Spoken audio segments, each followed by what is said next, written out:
Good morning, good evening, everything in between. How are we all today? Welcome, everybody.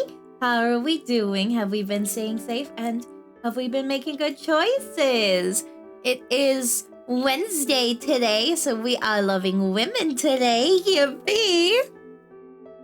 I fear that this is going to be a very, very interesting stream because I think, knocking on wood, I may be getting sick, but we don't know. So we're gonna see. We're gonna find out together. Yippee! But oh my goodness, hello everybody. How are we doing? We're gonna be continuing our fun adventures. We are almost at the end. We have 2 more left, which is like insane. That means we're like halfway. How insane is that, y'all? Like, are you excited? Cause like, I'm excited, and oh my god, like we're gonna be silly today. I do want to stress though, please make sure you look over the content warning that was posted in the pinned messages. For the following story will contain implied domestic abuse. It will contain explicit violence, animal death, and toxic lesbianism. Please be aware of all of this. It just popped up for me. I was gonna say, it has been there for a good... since I posted it. Yippee! It just popped up for me. You replied to it, wait. Huh? But yes, it is very important before we go any further that you guys take note of that and are aware of the fact that that is something that will be discussed in today's stream in the content matter of the visual novel. If things do get too hard, please make sure you give yourself an appropriate break. Make sure you stay hydrated. Make sure you look after yourself first and foremost, just because some of the topics in there will be very hard to swallow, and I don't want you guys putting yourself in a bad situation by not being prepared for what is being discussed. I don't know the extent of what is going to be happening either, since we're going into this mostly blind. That is just information that I was given on the download site. Yippee! But also, you can download it. Thank you for the hydrate. Let me get a sip.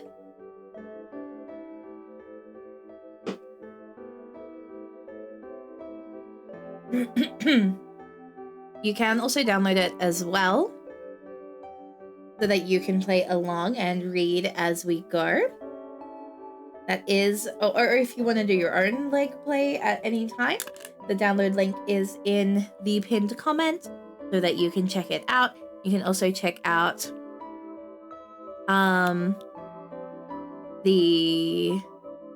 if you do follow the link, they also do have all of the others from the jam that you can check out as well. We have gone through a couple of them already. We did do Upwards Rain and we did do the Murder Mystery. So yeah, Yippee! If you want any detailed warnings, feel free to DM me. And Theo is being 10 out of 10. Yippee! And before we continue, I do want to say a massive thank you to the following people. Thank you to Justa, to Weeb, to Takadachi131, to Neki Bucks, to King of Cereal, to Weeb, to Snugbug PNG. Thank you for the check-in. Thank you.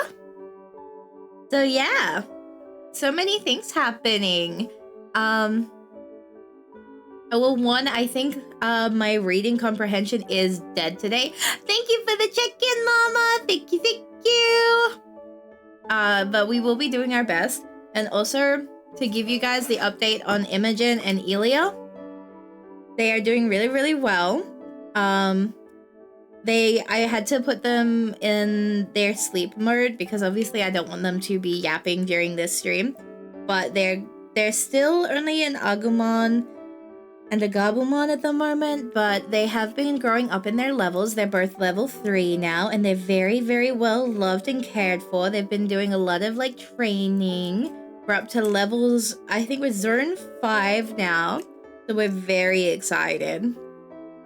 It changed into dog. You know what? So true. I even had the preset ready today. Look at that. Insane.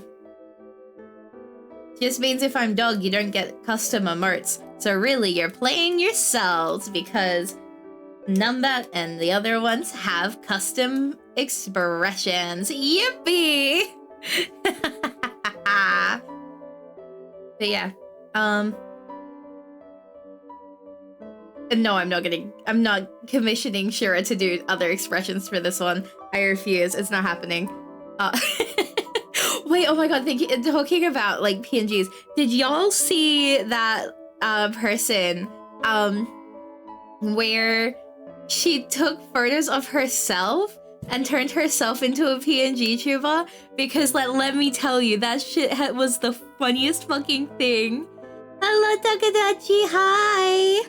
But yeah, like, I did retweet it. It was so funny. How can you be doing? I have been doing well. I hope you've been doing well as well. Wow, that was so many wells in one sentence. We're cooking. I hope you've been doing well too.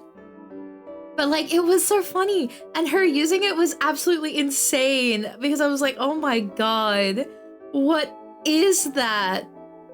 Oh my god, it was so good. And like, honestly, yeah, understandable. Like, jumping between all of the different ones on Q is so insane.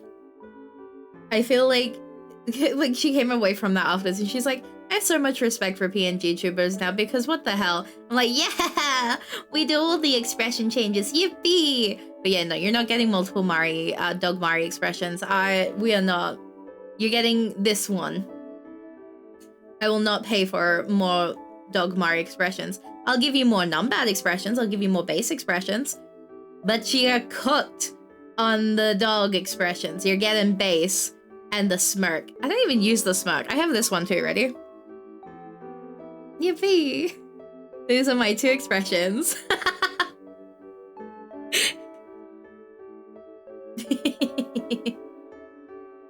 Also, hello, King of Cereal. Hello. And it's nice to hear that you are doing good. But yeah. Hi, Riri. How are you today? Hello. Hi. How are you? What have you been up to? Oh my god, hi. Monster Hunter grind is real. Not so true. The Monster Hunter grind has been insane. I had some one-on-one like learning today with Koi, which was really funny because Koi was showing me like tips and tricks to like fight one of the like monsters, and I was like, hee. Girl's hair kicks feet. I'm learning so many things. So thank you for the check-in. Thank you, Ree. And oh my god, slowly waking up. Now you're real for that. I am not gonna lie. I woke up 30 minutes before stream. I've never done that before. Like I'm normally awake an hour. Okay, but in my defense, okay? Koi as in Koika? Yeah, Koi as in Koika. But yeah, I literally, I don't know what's happening. That's why you sound morning voice. I did sleep. Now here's the thing. The last night after stream, I only got about 2-ish hours sleep. And then what I did was I took 10-minute naps during like times when I could for like an hour interval. And then I took a 30-minute nap. There was a 10-minute interval in an hour space of time.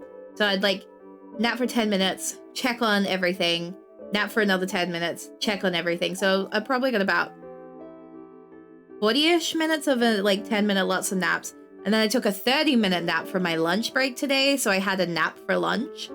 And then I had an hour nap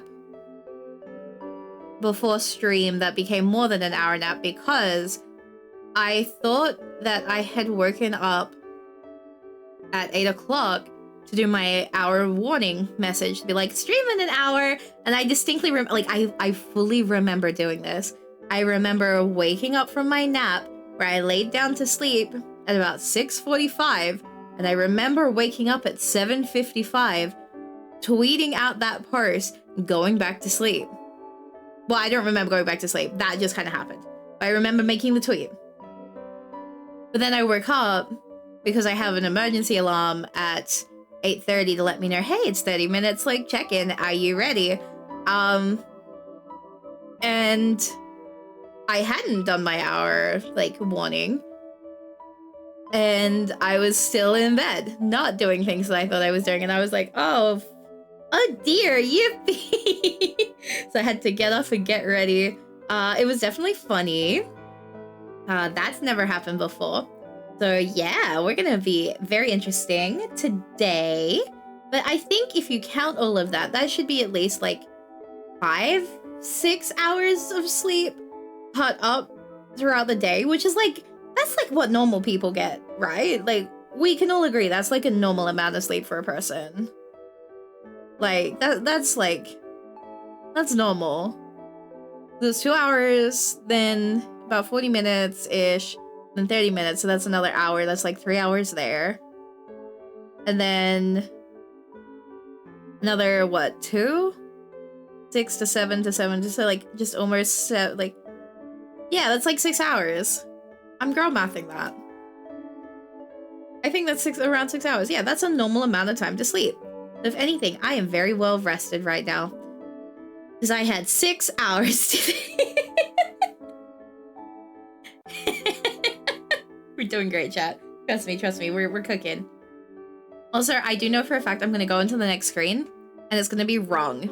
But hear me out. Because I forgot to, I did all my config and then realized that I didn't maximize? Is that what it's called? Yes, because it's min and max. Yes? Yes. My thingy. Also, how is the audio in terms of the background noise? How are we feeling about that? Is it feeling good? Are we winning? Is it too quiet? Can you hear the background noise? Because it's telling me you guys can hear it fine. But lately we've been having beef with it, and we've been saying we can't hear it when it's this. Is good? Perfect. I love to hear that because that means we're cooking. Ah, look at that. It kills me every time. That's fine. Let me just... Yippee! Wait. I think that should be good. And if it's wrong, we can always fix it as we go, right? That's the funny thing. I can hear cute music. Yippee! Good. That is exactly what we want to hear. All right, let's... Oh, it warns you at the start anyway. Okay, we're so fine. Like, you're getting a double warning. The following story contains implied domestic abuse, explicit violence, animal death, and toxic lesbianism. Reader discretion is advised. Do not try this at home. In a sense, you're fortunate. One loss that you will never feel slip through your grasp is what it was to be God's. Of course, that title was given to us by those who didn't understand. The folk have never had deities of our own. Those condemned to such short lives, perhaps, can only view any who live longer than them as abominations.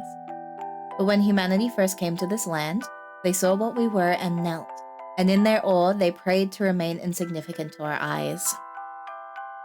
Not a night went by that was not spent in revelry, and changelings danced among us nearly as numerous as ourselves. And we stretched from the ice and whispering winds of the north between the oceans of the east and all precious mountains of west, to the depth of this forest, and magic was all that enthralled us. Should we have thought that time would end? We, whose natural lives have always been eternal? It may yet have gone on forever, had one of our own been less foolish. A human trickster, their name long forgotten, took one of the folk for a lover and betrayed them. With stolen magic, the trickster forged the iron weapons that proved fatal to our kind, and humanity climbed up from its knees with a ruler of their own. Our weakening was meted out in lines they called borders, desolation they called progress. A small human hovel in the north grew into their royalty's snarling gullet, and they ate outwards through the lands as they gained more and more influence so quickly. We lost our ice, our ocean, our mountains. What remained of us remains here, in this wood where every breath of magic is a fight to not be its last. We would weep to lower our heads and proclaim this the age of humanity, but it is certainly no longer an age of the folk. Humanity sprawls its seat further than can be pushed back, and now we suffer. It did not have to be this way. It was humanity that stole everything from you and I. You must remember that. On wings bringing sleep. Oh my god, Among Us mentioned! Big fan! The wood is withered. I feel it around me like the arms of someone who once loved me. I do. But whatever it is now, this isn't what was told to me in song. I may be a child to those who saw themselves as gods, but I do pay attention. Even this close to midsummer, the green of the trees is just green. Even Mother says to me that it's getting worse, so I know that all the folk of the wood see it. Maybe that's why my magic refuses to bloom. Why should a child born to the decline of the folk have the same sort of power her mother does? There will never be a future where I lead them like she does. It's too crowded in the lungs, too frantic. Everyone worrying that the wood is dying, all while they still prepare for midsummer. A revel at the end of the world. It makes folks act oddly. The way you shed everything you are to feel a true escape just for a moment. Of course, that's only possible if you can somehow forget that you have to come back to the real you. And she's the one who'll be different forever after what you've done. Do humans sense it? I can breathe easier out here, just the birds and the trees and me, closer to whatever fine blade of grass is the definitive border. That's another thing the woodfolk don't talk about, and I'm not bringing up with Mother. But there are humans who venture near these parts, a woodcarver who makes sure to only take from dead trees, exceptionally brave children from the nearest human settlement, a day's walk to the west, a nomad family of hunters who lay their traps. Is it strange that they're my favorites? I've grown the most familiar with them. A mother and her two sons, always setting their snares at dawn and returning to collect their rabbits and squirrels before nightfall. They're always together. I know Mother wouldn't approve of my interest. It certainly isn't that she fears humans, but she still counts her losses to them. One more thing about me she wouldn't understand. Maybe that's it. Without magic, I might as well be a human. Your reading voice is phenomenal. Thank you! I appreciate that. I do quite a lot of funny reading streams nowadays. Singing? It's barely past dawn, and there's no song of the folk. Ahem. Let's try that again. Trying to see if it's a specific. Okay, no, it's not a specific tune. Or is it? Wait.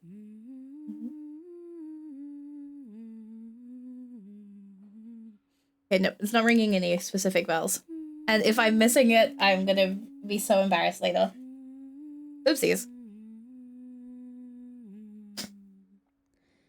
A human. I think a new one. Her voice fell flat of that high note, and she just tried the melody again. How did she manage to make it sound so natural? This feels like a dream, letting some strange melody lead my way. I don't want to interrupt her.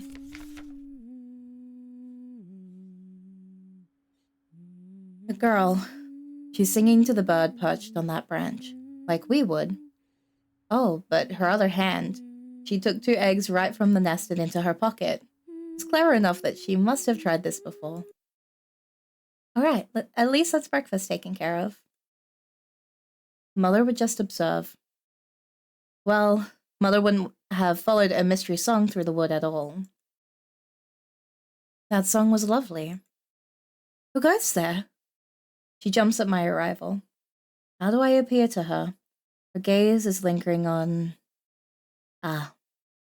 my ears. Hey. Hello, you mustn't be from these parts. Well, I appreciate the compliment. The song's just a lullaby. My sister sang it to me when we were little. And you're not quite right about me not being from around here. You could better say I'm kept under close watch. Yet you're sneaking out to hunt your breakfast and risking being caught by a folk of the wood? But singing like that, perhaps you were hoping to be caught. How are you so certain that you caught me? No, it's my fault. It takes 2 to meet too close to the boundary. Letting you go for today is the right thing to do. Only for today? Oh, such mercy. I ought to run along before you change your mind. Or will you also be passing through tomorrow? Tomorrow? It would be something different from whatever this is. I could try to find this grove again. I do believe that I could as well. Well, my sister will throw a fit if I make her wait on breakfast. But I'll look forward to tomorrow? Ah, that's right. Humans have a superstition that if one of the folk gives you our name first, we can hold no power over you. I'm Morgaine. Morgaine, I feel like that suits you. I'm very glad to have met you. I forgot to check how to say her name.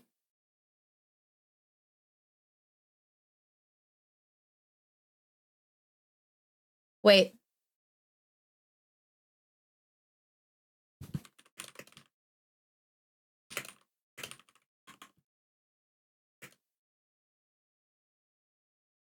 Wait. I got this. Wait,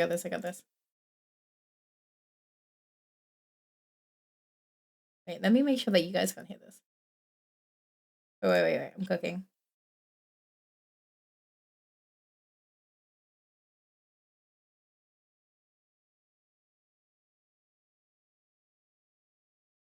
Wait.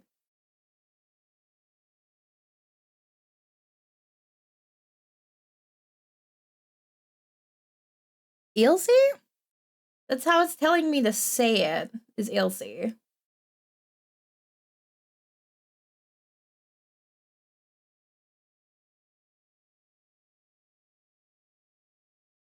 Okay, someone's saying Ilse. Okay. Ilse is how a couple of ones are telling me to say it. Like Ilse. Okay. Yeah. Okay. That one said Ilse. Okay. We got this. We looked at 5 different ways that people say it, and Ilse was one of the most common. So there you go. We're cooking. We're cooked.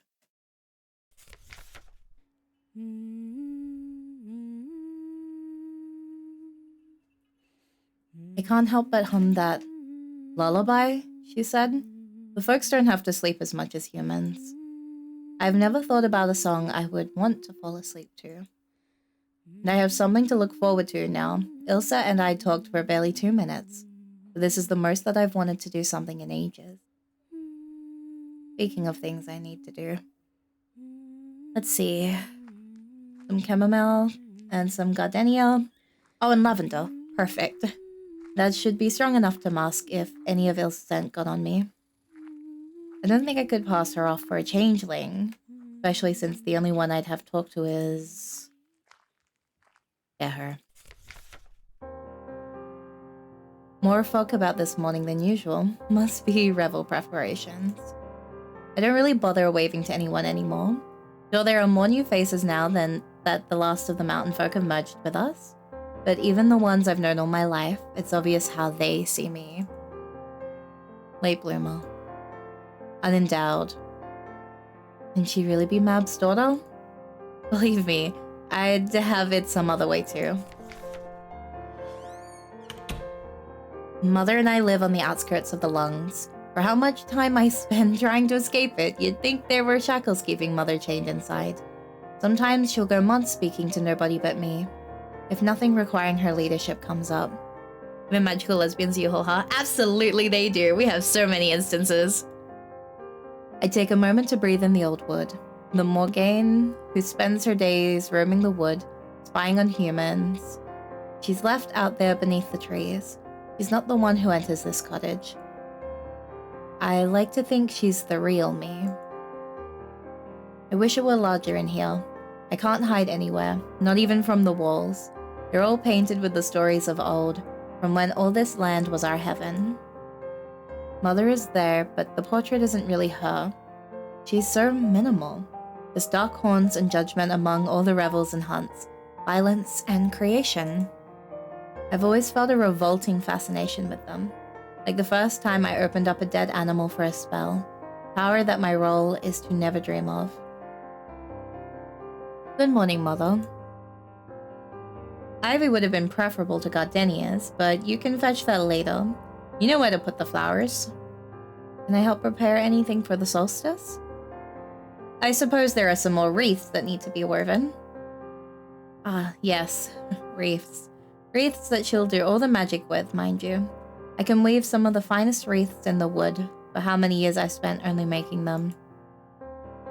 Morning glory, barberry watercress, the bowl of rabbit's blood beside them. Memory puppets my blood-stained fingers. Good enough.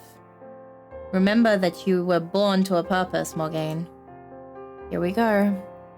As always. We are the Witch Kings. We are the Guardians. We keep the magic, and with it, the only order is in this world that can be hopeful. And what would she do if she just knew I met a human in the wood just an hour before? That Ilsa wasn't afraid of me. That she threatened none of our kind. That she was warm and beautiful.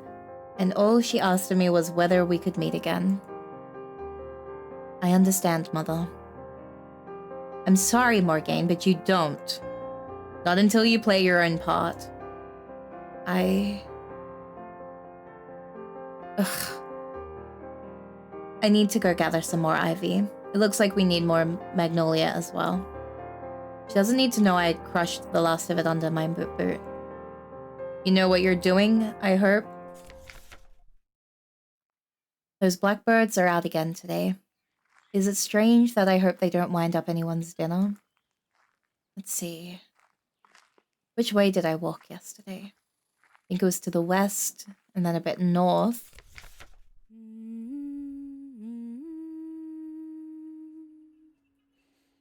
She's really here. I almost want to sing the next line with her. But what's that hanging from her belt? It looks like a knife?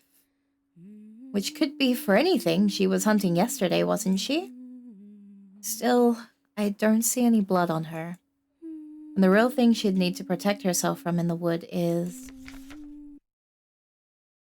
Morgaine, are you there? You heard me coming.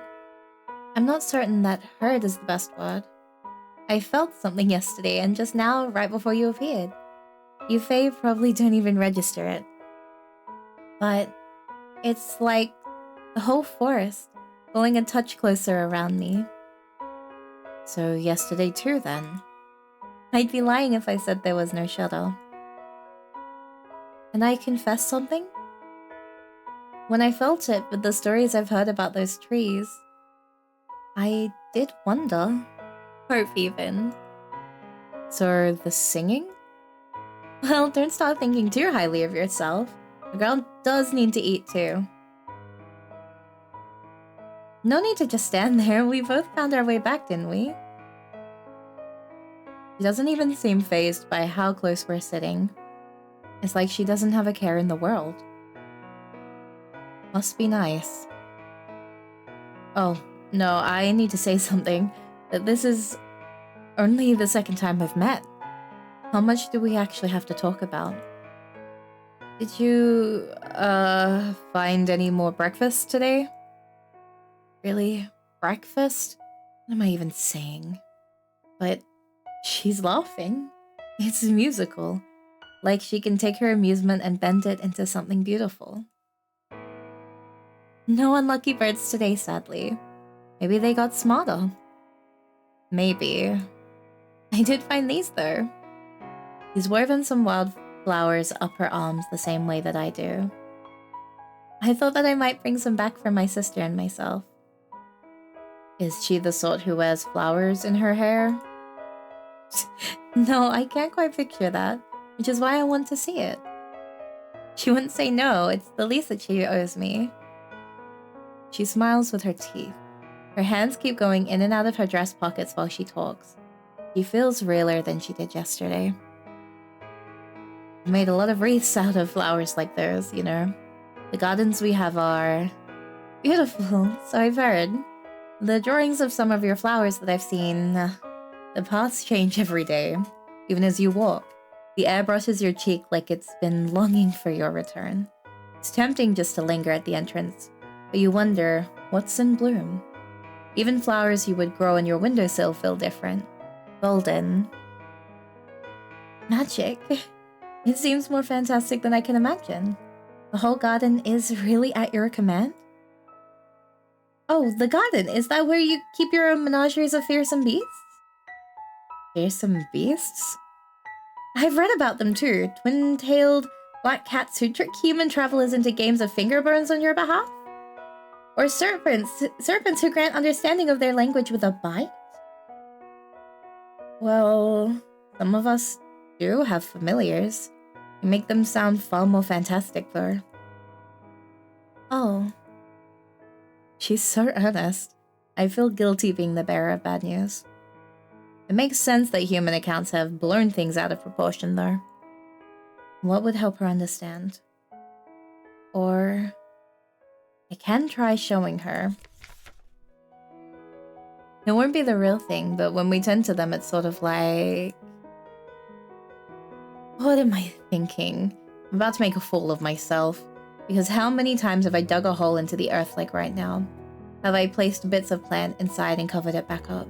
Breathed in with my hands over the plot? When did Ilse lean closer? What does she see? A one-trick gardener? Or one of the Fae? So many different flowers bloom within this grove. I have to focus on just the one. It's a magnolia petal, but I've never thought of it like this before. I see it in my mind, but it's part of the soil now too. And that soil is part of this grove, with every dewdrop on every blade of grass, and the wildflowers Ilse picked, and the roots going up into the trees, and... I'm not me at all. I'm one of those blackbirds in the sky looking down, the only other creatures in the world who know about us. We bleed into the grove, there's color again. The wood knows me, and now it knows Ilse, and it's singing her lullaby. The soil is trembling beneath my fingers. I unclasp them, and I hope Ilse thinks their shaking is normal. As I raise my palm upwards, the blossoming magnolias are coaxed from the earth, straining for the sky of my magic. It's so easy. I turn back to Ilse and I know it. It's her. It's her. Till I met this strange human girl, despite 1,000 tries I could never do this. I plucked the magnolia from the earth. Keep it. You made it. White isn't my color anyhow. Not much. Whole gardens are still out of my reach. These are more manageable.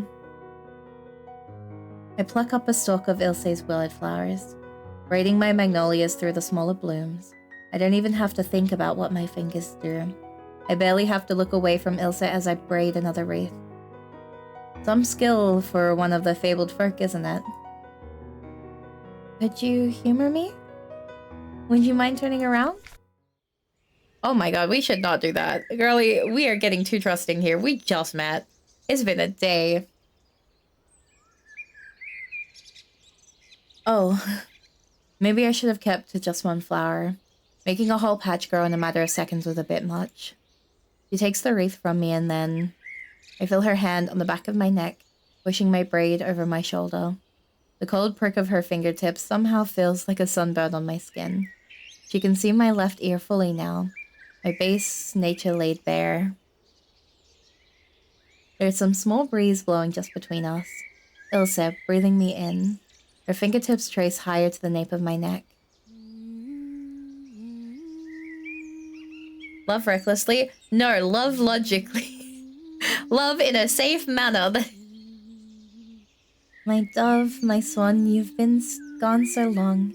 How many tears more must I shed for your song?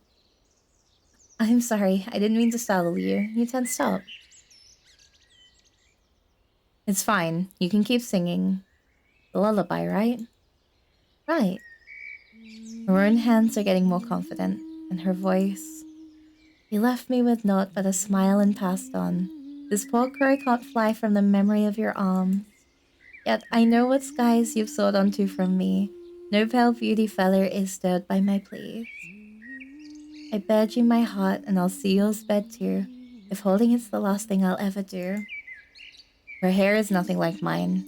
How would it feel to run my fingers through hers like this? Let's try something else. Who taught you this? Your mother? I taught myself. Too much time on my hands, my sister always says. That should do it. Bring it back over your shoulder. Wish I had a mirror to show you properly. The wildflowers, she's woven them all through my braid and crowned me with a wreath. They smell soft, sweet. Thank you. I thought you said that song was a lullaby. It seems a bit... A bit what? Dark is all. The end. It seems more like the singer is laying a claim to their beloved rather than pursuing their love as equals. Now that you mention it, I suppose. I've known it for so long that I never gave it much thought. Although, knowing my sister, it might well be some murder ballad that just happened to put me to sleep one night. That's the sort of thing she sings in a good mood.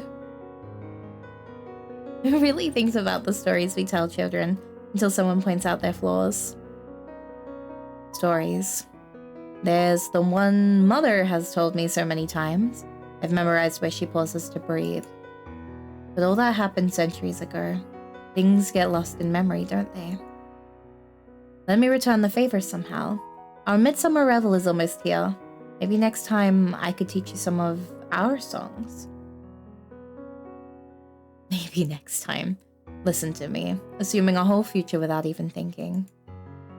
I'll look forward to it. I have little else to celebrate. For just a moment there, something slipped through. I know what kind of sadness that was. The revel.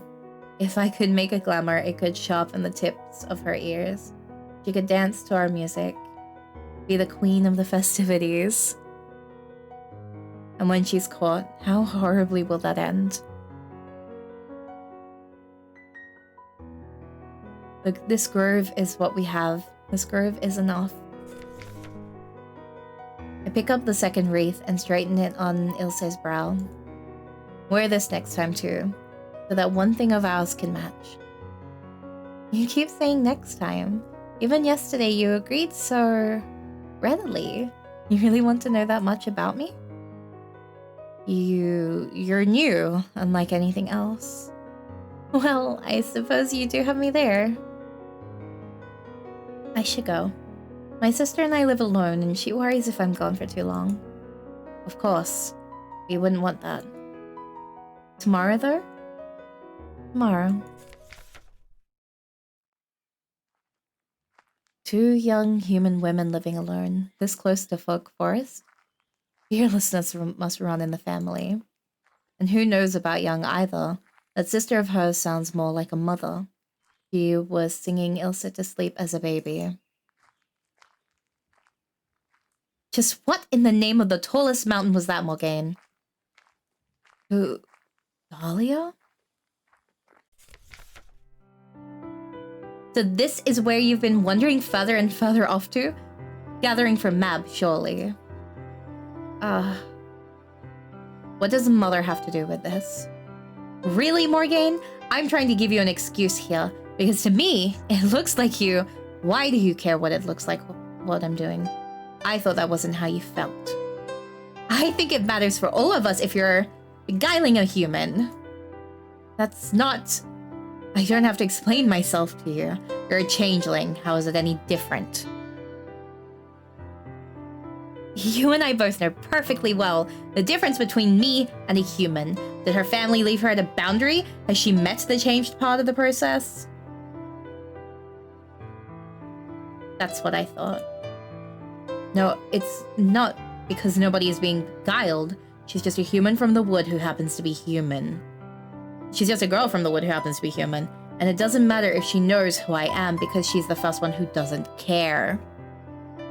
She is very girl boss. Like, hi Dahlia, how are you today? Oh, wait. Second, wait. I need a better view of her eyes right now because I'm very curious. Golden left eye. Oh my god, look at us go. Yippee! We're like twins. Do you really mean that, Morgane? No. How about for once you answer my question? Did you follow me? Yes. Why? Needing to make sure I haven't gotten on tour right without you? Ugh. This would be easier if she wasn't still gorgeous as ever. You could throw Dahlia off a cliff and she'd splatter prettily. Oh, that'd be perfect, wouldn't it? Little Miss Perfect raising her hand to the sad broken daughter of the Witch King. Oh my god, Little Miss Perfect? The song that every fucking sapphic woman hyper-fixated on for fucking ever? Case in point in chat. They out themselves.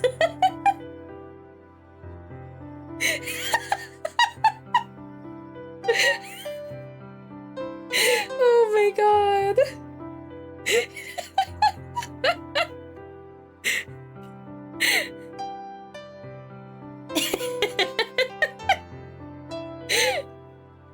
Was my person?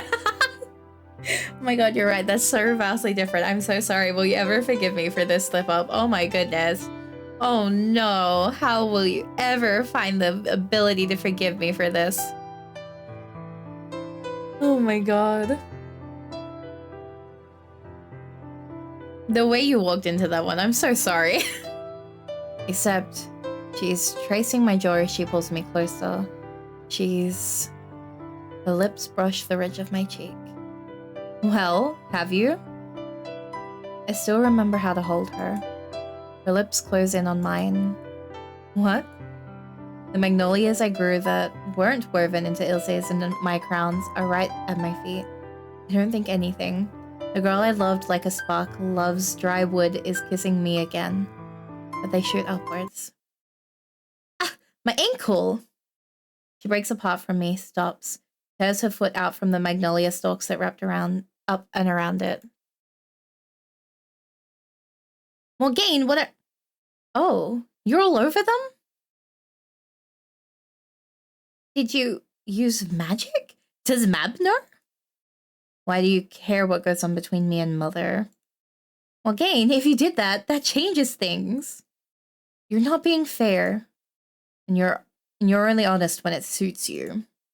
How does it feel being on the other end? Damn, what the fuck? No, she doesn't get to ruin this for me. She tries to follow me again, I'll what? I didn't even mean for that thing with the flowers to happen, and I don't want to hurt her. Not really. She's the one who makes having a simple conversation impossible, though. I've always barely been able to keep up with her. That's why it's for the better that she ended things, no matter how much it hurt back then. Whatever impression she got of Ilsa too, she's wrong. I'm not... That is to say... Ugh. I know what falling in love feels like. Dolly is the one to thank for that. And I did kiss her back just now. But it doesn't change that the first time I've ever been able to use magic was when I was with Ilse. Yes, that's what I need right now. While I feel this out, a friend. Someone who isn't judging me, who has no motives of her own. Just a friend. Morgane! We're meeting even earlier today. It's not yet dawn. I suppose neither of us could wait.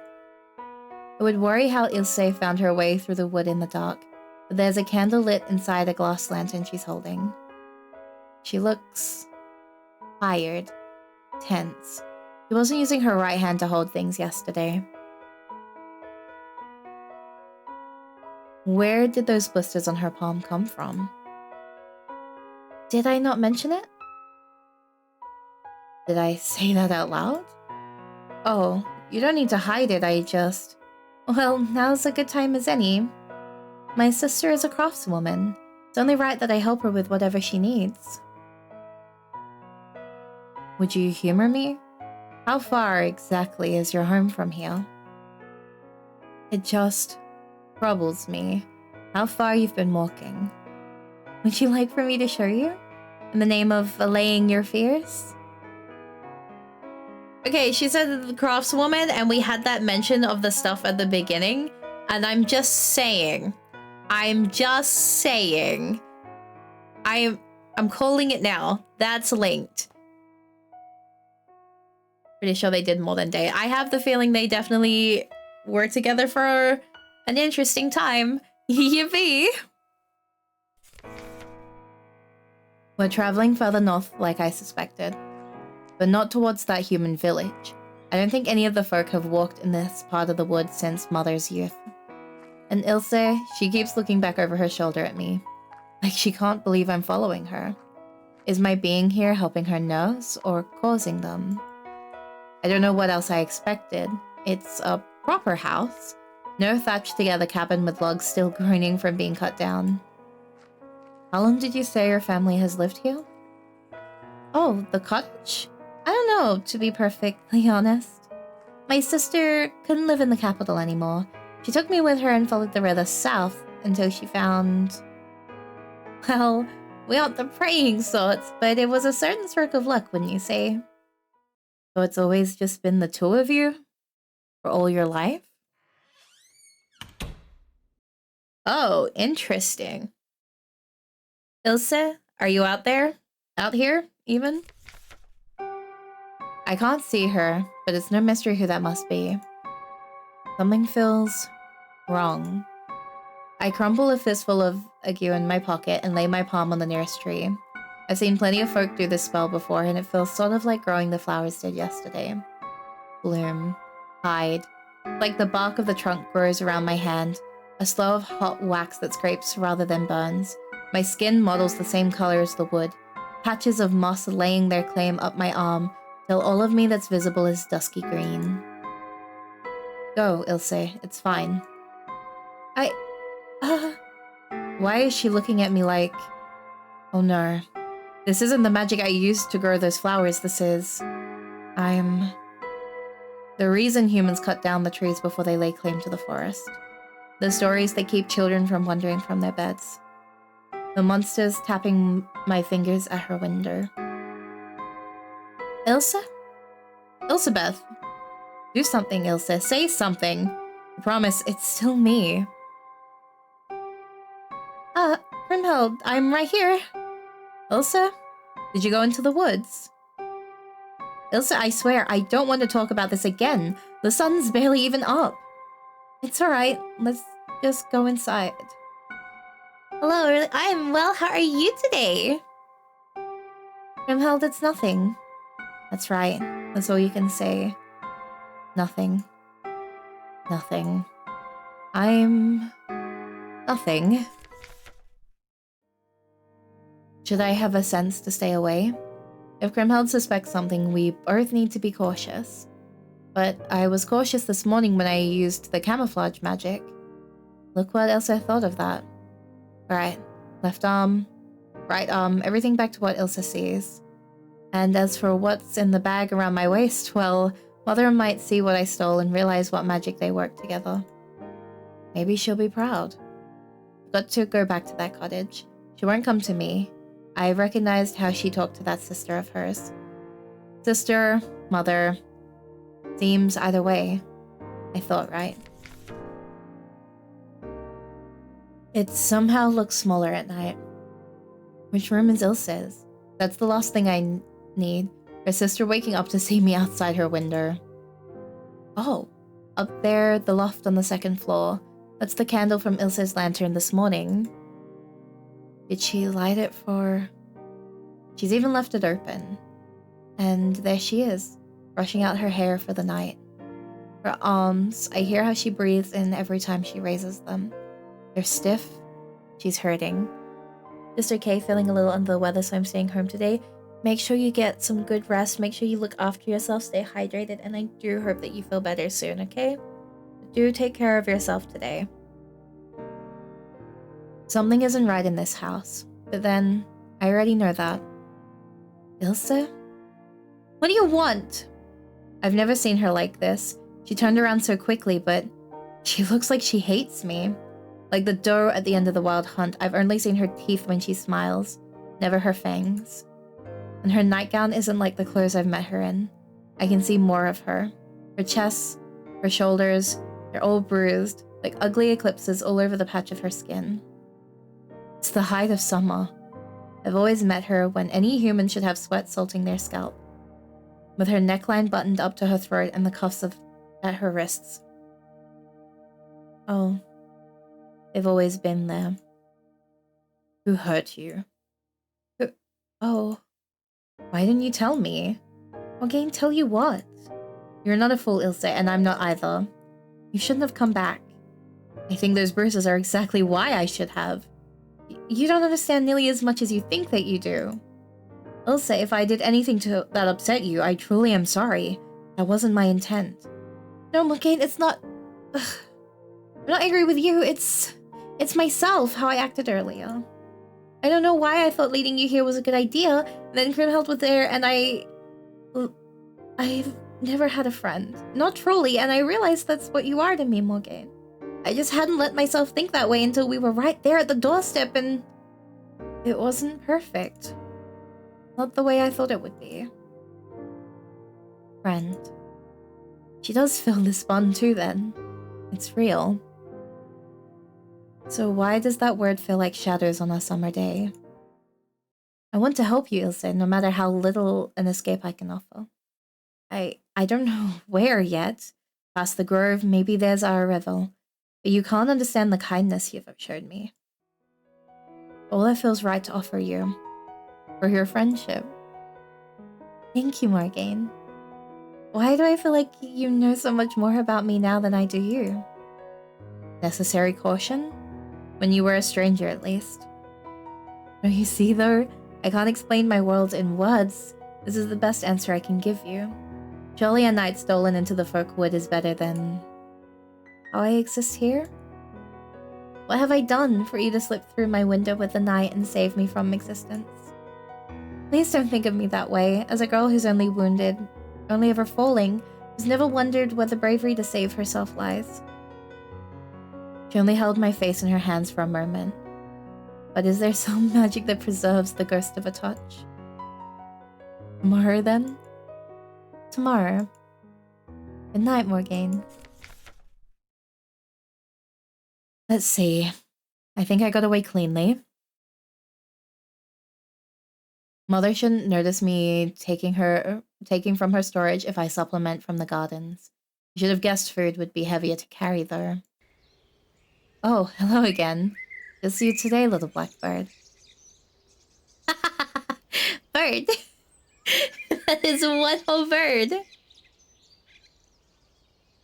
Well, I suppose you know where I'm off to. Why haven't you flown on with the rest of your flock, though? What makes a bird decide somewhere is the place to remain? Ah, careful where you're flying, little bird.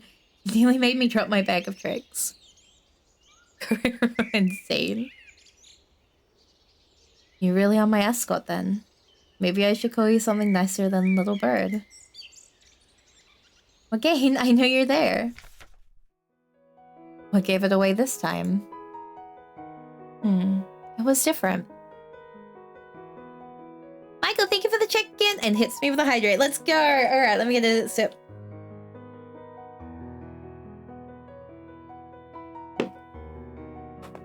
Mari just alternating between how, like, your name is being spelled. Oh, that was a good stretch, actually. Wait, I think I might see his weight.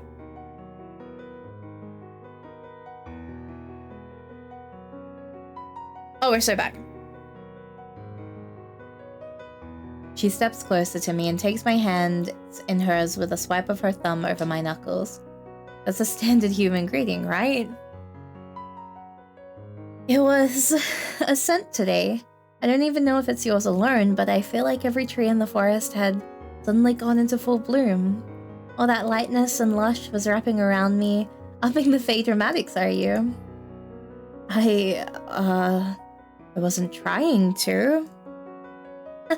Never mind it for now. Oh, your hair. What about it? The flowers. You didn't have to keep them there for me, you know? No? Do they look wrong? I tried to enchant them so that they wouldn't wilt. Well, today I thought, with everything you said last night, I thought I would try to make myself more at home here. She's brought a blanket to spread over the grass, the quilt from her bed. Even sitting at ease, here or last night, she looks regal. I don't think she could slouch her shoulders if she tried. Wait, I didn't redeem sneeze. Insane. About that, I had an idea. We always prepare so much food for the midsummer revel. Nobody is going to miss a little amount of it, if you'd like to try it, that is. Let's see. Fruits I picked from the gardens. Honey milk, sweet cakes, some birds simmered in that saffron sauce I like. I can't predict everything there will be, but staples seem a safe place to start. She's hesitating though. Even over something basic as bread? Is her hand shaking? I'm sorry. It all looks delicious. Don't misunderstand, but how could I have forgotten? She's likely spent her whole life being told any food of the folk will turn to ash in her mouth, if not worse. If I may? Take these berries. You eat them just before the sun begins to set. They wake you up. The wood. That's what the revel really is. The one time of year when all the old magic can be felt. You can start with just one. They're small enough to come right off the vine and sweet without any sugar. I've been trying so hard to make her feel safe. What if she simply can't manage this though? Maybe if you feed her, I'll pretend it's my first time as well. The next berry that I reach for, it's slower. Less certain of where to pinch my fingers and sever fruit from stalk. Takes another moment, but Ilsa starts to mirror me. She mangles hers a bit, some pulp sticking to her fingers. When she eats it, she almost seems self-conscious, ducking her head down and eating in a hurry before the juices can drip further than her wrist. A few dark droplets make it to her skirt. No matter, they're going back now. Tried to enchant them so they wouldn't wilt is 100% foreshadowing. Absolutely. I'm seeing what they're setting up for right now, and this is actually insane. Do you feel something? You were right. It's sweet. Oh my, this is how you will live constantly? If it's too much, we can stop. No. It's so much. Everything you've said about the forest, I'm feeling it now. I taste it. What else is there? Try this then. The cake lightens your feet for dancing. Here, I'll break it in half. Whatever you eat, I match you. That way it stays fair. How long do the effects last? They're meant to carry you through the festivities. Don't believe anyone who claims that you need to double up. I once saw a girl who couldn't set her feet on the ground for a week after eating too many of these. She eats this one so urgently, too. Nimhild doesn't... A sister wouldn't... Would she? I don't want to ask. Not in this moment. Not when she's laughing. It's the berries, I know. She falls back onto the quilt, her eyes shut in bliss. There's no force at all to her laughter. I don't want to help her up until she lets it all out. Why, Morgane, you gentlewoman. I couldn't leave you to any grass stains.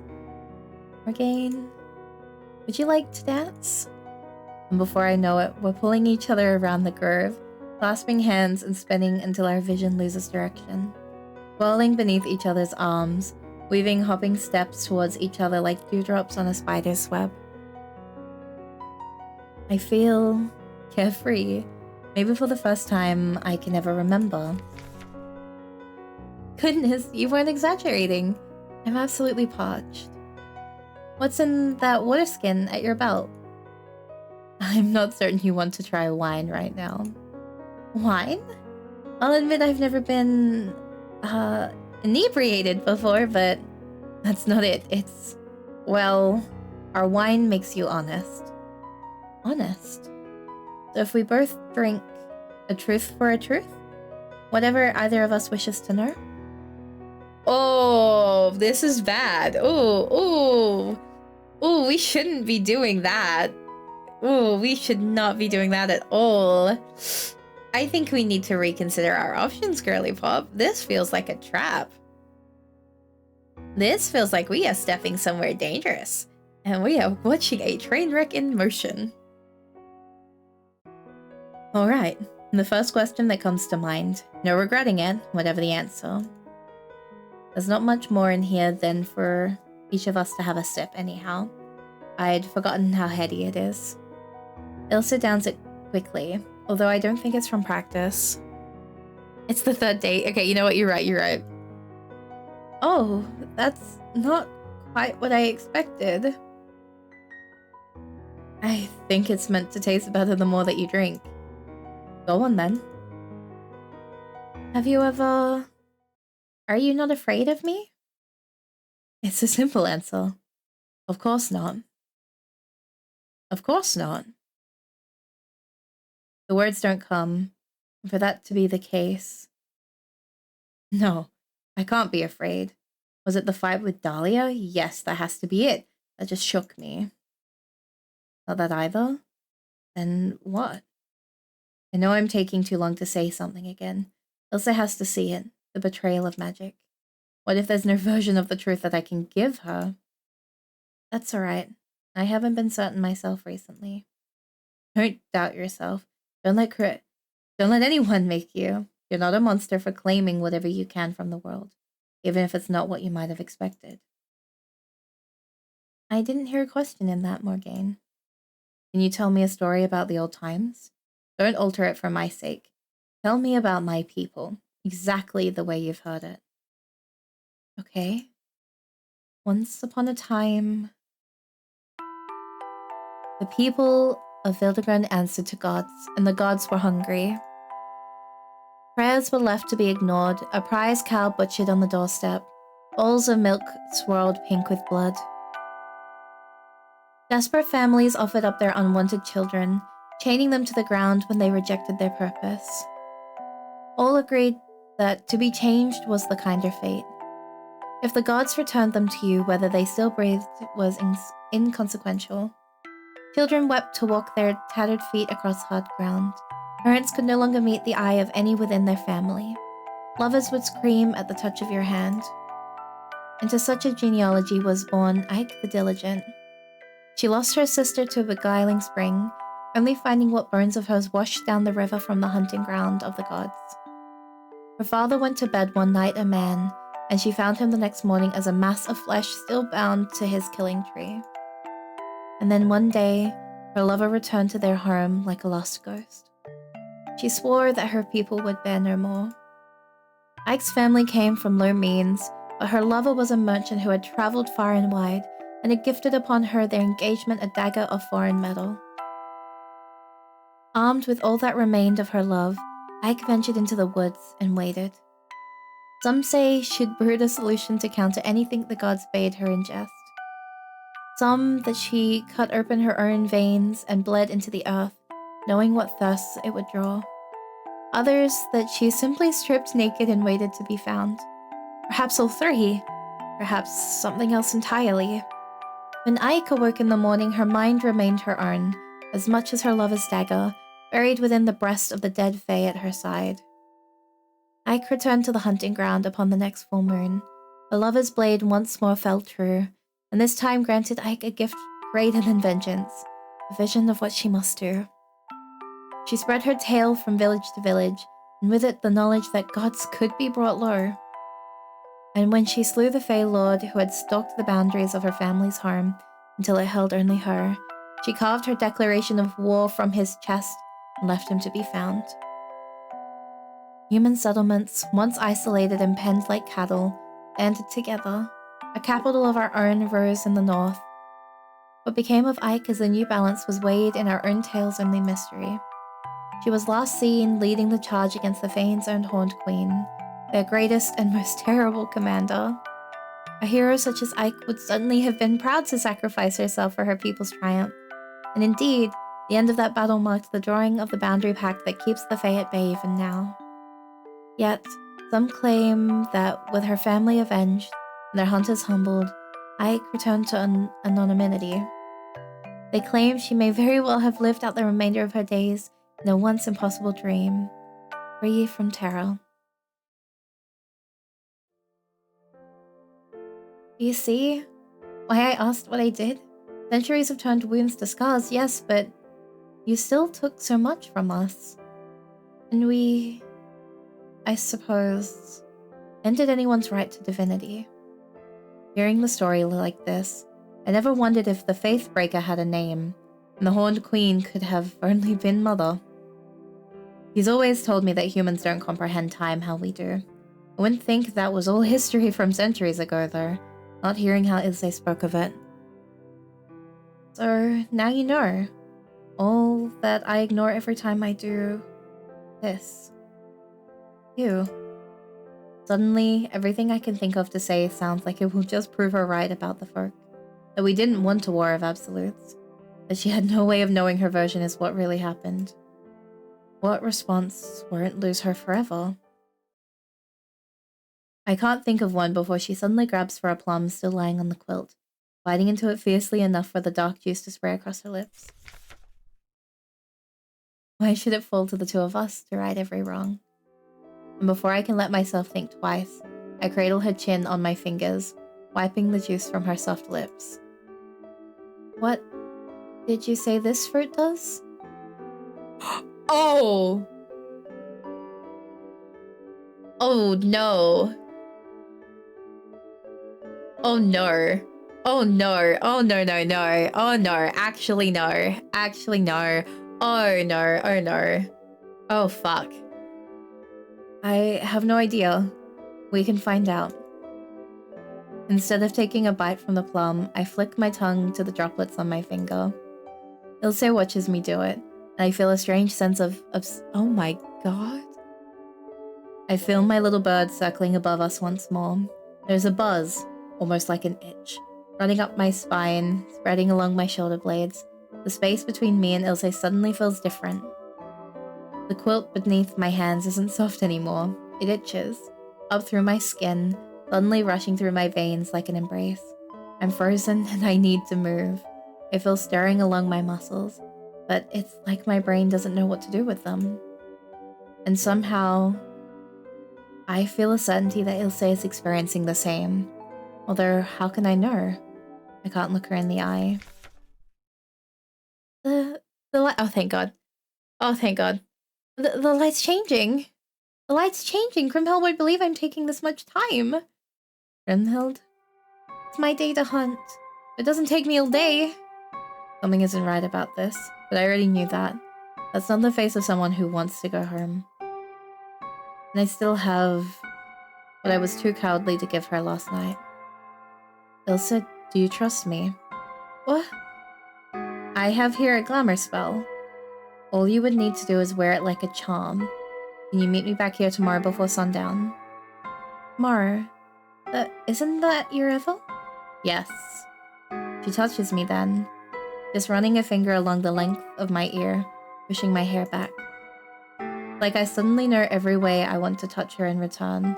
I want to cover her eyes every time she sees a part of me she ought to be afraid of. I think that I can sneak out. Freshen up the flowers there for me? Oh my fucking... Jesus Christ. Jesus! What happens if she's not there, Naira? She didn't seem as certain yesterday. Did you follow her home? How did she seem? Oh, we named the bird. What's worse, Naira? Having nobody to talk to but myself, or talking to a bird? So true, Naira. Preach your truth. Alright, keep flying with me in silence then. Ilse, are you here yet? I picked a fight with Grimhild so she'll think I'm sulking in my room. Even if she checks on me an hour from now, what can she do? That's not quite what I had in mind. Now, that glamour you showed me yesterday, how does it work? Is it just cosmetic? Before we do that, it's fine if you'd rather not, but I brought something you might want to wear just in case. Well... Yes, that's wise. I shouldn't crawl back through my window wearing clothes all dirty from dancing. Right, definitely. You can change behind a tree, I suppose. Right, just a moment then. Somehow I'm still terrified she'll be wise and take this chance to run. It's good to have one more moment without the sight of her shaping every thought of mind. My lord, what is happening? Morgaine, I appreciate the kindness, but I don't know about this dress. Oh, does it not fit? It does. I can hear her inhale from yards away. She steps back into the grove with her fists bunched in her pale skirts, her head lowered as I see... Ah. The neckline is lower than even her nightgowns, and the sleeves shorter than any I've seen her wear. Lurid violet fades into rings of pink and petrous along her collarbone and arms. Not a revelation anymore, but I don't see the full of it that night in her cottage. And she did say that she picked a fight with her sister. Ah, the glamour, right. To use it, do you mind if I touch you? Jet, thank you for the check-in. Thank you. She hesitates. One more way of reminding me that I only have an idea of what to do. But when she steps forward, I crush the charm between my fingers and bring it to my mouth. With the breath of my intent, I have to trust in my own will. I've only seen Mother make these charms. Not how they're actually cast, but it's about seeing what you want to see. I want Ilse to be unhurt. She's only enchanted to look like one of the folk. Will she still be wounded so easily? I start with her left shoulder. I'd feel less alarmed to have someone lay their hands there, wouldn't I? My hand hovers above it for a long moment. Would be easier if magic could be absorbed that way, through space and will, and no touch was necessary. I hold my breath when my fingers meet her skin, and she exhales as I hold us both in place. Mend. I've watched Mother heal other folk in 100 different ways. The magic wants more than memory, though. I can't fix Ilse without feeling her. The alien bumps that rise along her skin, a sense shared between us that I can only describe as a cold heat. These are normal human sensations? I slowly slide my hand down the length of where the bruises cover her arm. I can't cut myself off from this tether, no matter how it tries to seize me. Careful. Some of them are still sensitive. Clearly I'm doing something wrong, I just don't know what. How cruel will I seem though, offering her a hope like the Revel and then failing to give it to her? Maybe you can help me? Help? How would I? It's just an idea, but no, I'm not imagining it. My magic works better when you're involved. I just need you to think about these bruises going away and about yourself as one of us. Well, I've let it slip that I'm not quite the all-powerful child of gods. What if her disappointment is less for the revel and just for me? But she lays her hand over where mine still covers one of the larger bruises. Don't erase all of them if it's too much. Focus more on my face or whatever else the glamour is for. It's a bit strange. Touching her, but not exactly. Her hand is the one that guides mine up the angles of her face, delicately presses her eyes closed, winding pieces of her hair around my fingers and teasing points out of her ears. I see now what was wrong before. I was afraid to picture her physically in the way the spell needs. It's changing nothing deeper than her flesh, but I still have to shape the glamour around every freckle and mark, where it's slightly paler, where her clothes usually cover it, what's shaped differently in her than is in me. We move more quickly over her chest and finish with a sweep down her right arm that leaves me huffing harder than I'd thought. Maybe the magic did take some small toll from Ilse too, for the quickening of her own breath. I didn't let myself look at the picture in progress, more than making sure it was changing, but now... What? I misclicked. Oh my god, she has horns! CB! A part of me sees what I know as Ilse. The laid over the face I've come to know, she's almost a fairer mirror. Ears the same length and sharpness as mine, and horns...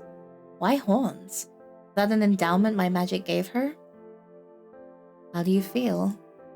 She touches her hand to her chest, halfway to wincing, and flattens it across the smooth skin when pain never comes. Like someone different. You are tonight, whoever you'd like to be. It's still true. This is all I can give her for now. But if she ever said it out loud... No, not even. Let Grimhild come hunting in the wood one day and see who greets her. Here, the berries. With every step closer to the lungs, I wait for fear. Ilse is barely even following me though, matching my pace, so determined that her fists are bunched back at her sides. She's not afraid. So why should I be either of my own people? I know we're growing close when my wreath begin appearing. Nailed to every second or third tray we pass. I do stop to brush a finger over one's woven stalks, and I feel it. A flutter of response. I can finally take a bit of my magic with everyone else's. The heady crackle of it is already thickening on the air. It's all that outruns the music. The folk are not idle when it comes to our music. When our magic grows too overwhelming to be contained to a command, the rest blossoms into song. A song is something to be savored, the last suck of marrow from the bone.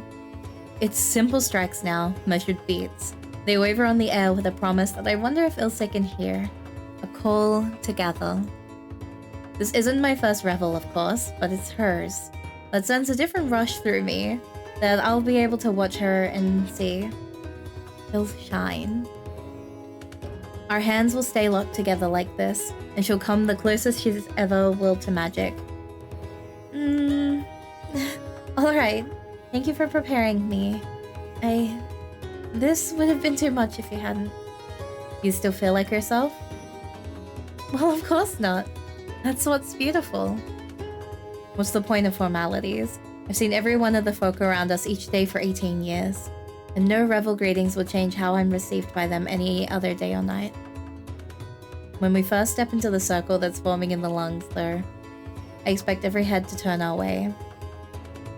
Who wouldn't wonder how they'd spent every day of eternity not noticing this radiant folk woman dressed in shades of the sunrise? Then I see her. Dahlia, literally glowing from the golden powder speckled over her skin, halts in her conversation with several of her mountain folk kin for just a moment. Her eyes narrow on me and Ilse before she emptily laughs at a companion story. We're kept well out of each other's way since.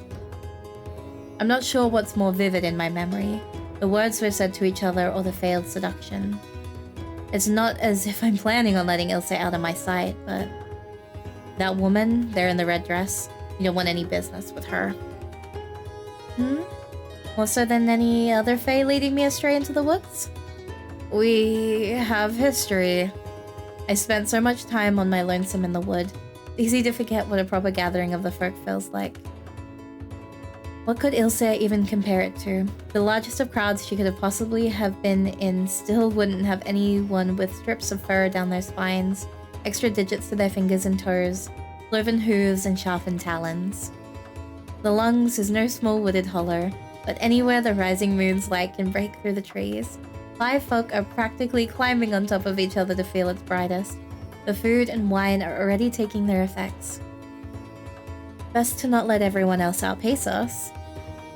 Ilse's sip is as measured and dainty as from my water skin back in the grove, but that sliver of Dahlia's attention knocked something in me ajar.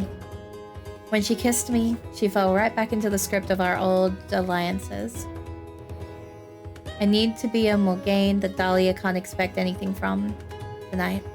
I barely taste the wine. It goes down my throat so quickly. Mother will have to make an appearance sometime tonight, but it's still too early for her to be forced by duty from the cottage. The folk who lead this first proper dance are among the oldest of the who we remain, and it's not one that wills me too much more than tapping my foot against the grass. I promised Ilse a night like no other, not this. There we go. The next dance is for younger women, the beating percussion quickening and joining up with softly clamoring bells. Follow my lead, you'll learn it like a natural. It does sound a bit like something from home. Yes, it's a dance for young women. So as soon as Ilse and I join the edge of the crowd, Dahlia does the same. Be careful with this part. The rhythm changes suddenly in the chorus. And just lift your arms and... I think I'm starting to find it. Connect my hands at the arch. And then back down, yes.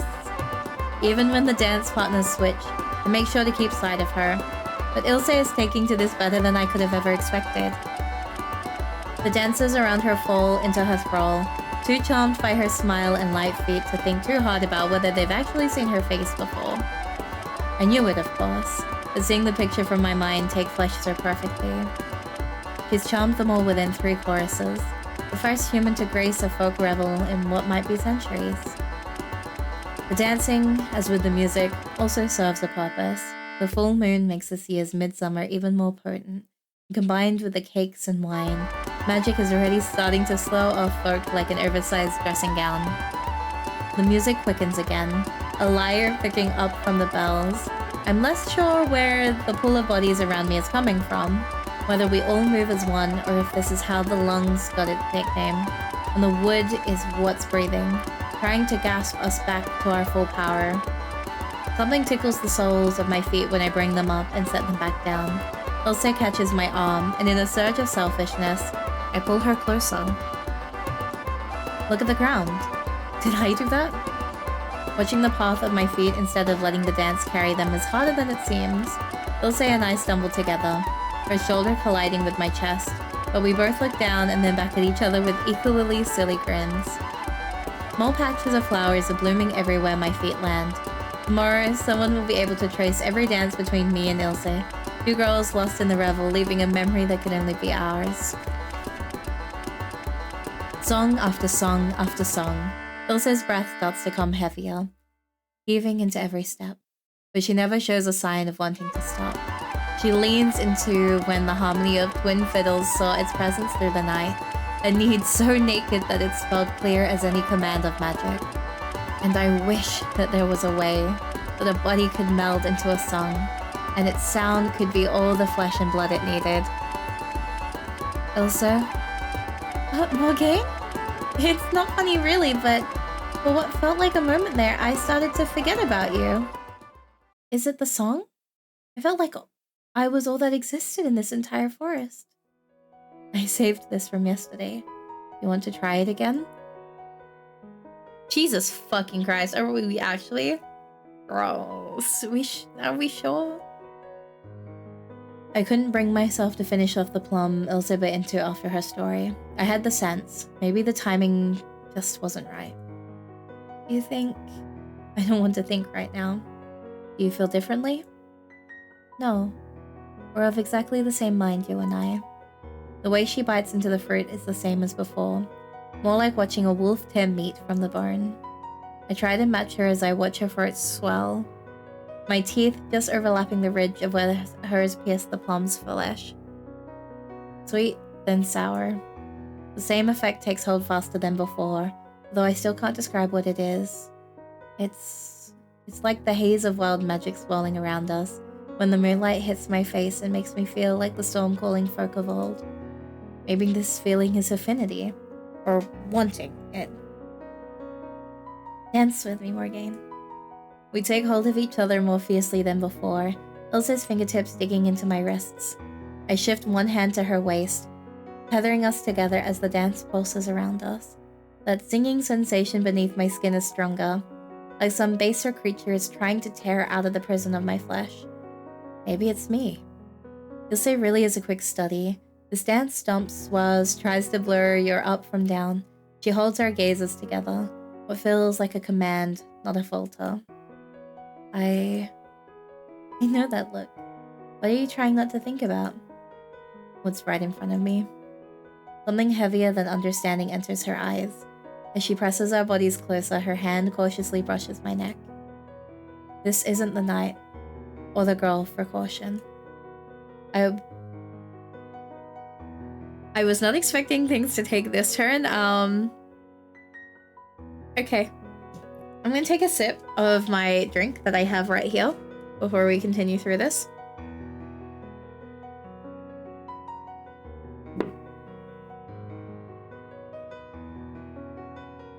Okay. I want to drink her, open her up, try and know the taste of her secrets. I want every one of the folk in the world to have no illusion of what we are. If she sees all this in me and isn't afraid, I push a strand of hair back and adjust that soft brush of fingertip against the shell of her ear. She makes a little gasp of a sound and leans upwards. When our lips first meet, it feels like its own test, having to guarantee some invisible veil won't fall between us and stop human and folk from lunging this openly. We pull back from the sheer shock of it, I think. Then she gasps again, her breath hot against my lips. Dahlia didn't make fun of how we would kiss. She always wanted me softer. I tried to take control too quickly, went right from introduction to needing as much of her as I could bear. So I try to hold back, to be, what did Ilse call me? That gave me a little thrill? A gentle woman. She gives way against me, though no more pretense of keeping any space between us. I lick the last of the plum's juice from her lips and kiss her how I've been famished to. Something happens when her hand cradles the nape of my neck, her fingers teasing the ridge of my spine, and all the world stops except for the music's beating drums. All the shivering sparks I feel from the fruit and the dancing, they collide in my chest, exploding through me. There's something moving beneath the muscle of my back. My body feels so limited, even I use all of it to grab hold of Ilse. Does she feel it too? Whatever this magic created as it squirms under my skin. Would she want that too? As I think it, she runs her hand right over the pulse of it, the center of my back right between the blades of my shoulders. I faintly hear a sound like ripping fabric, but wetter, the push of something demanding to go forth, and then the feeling.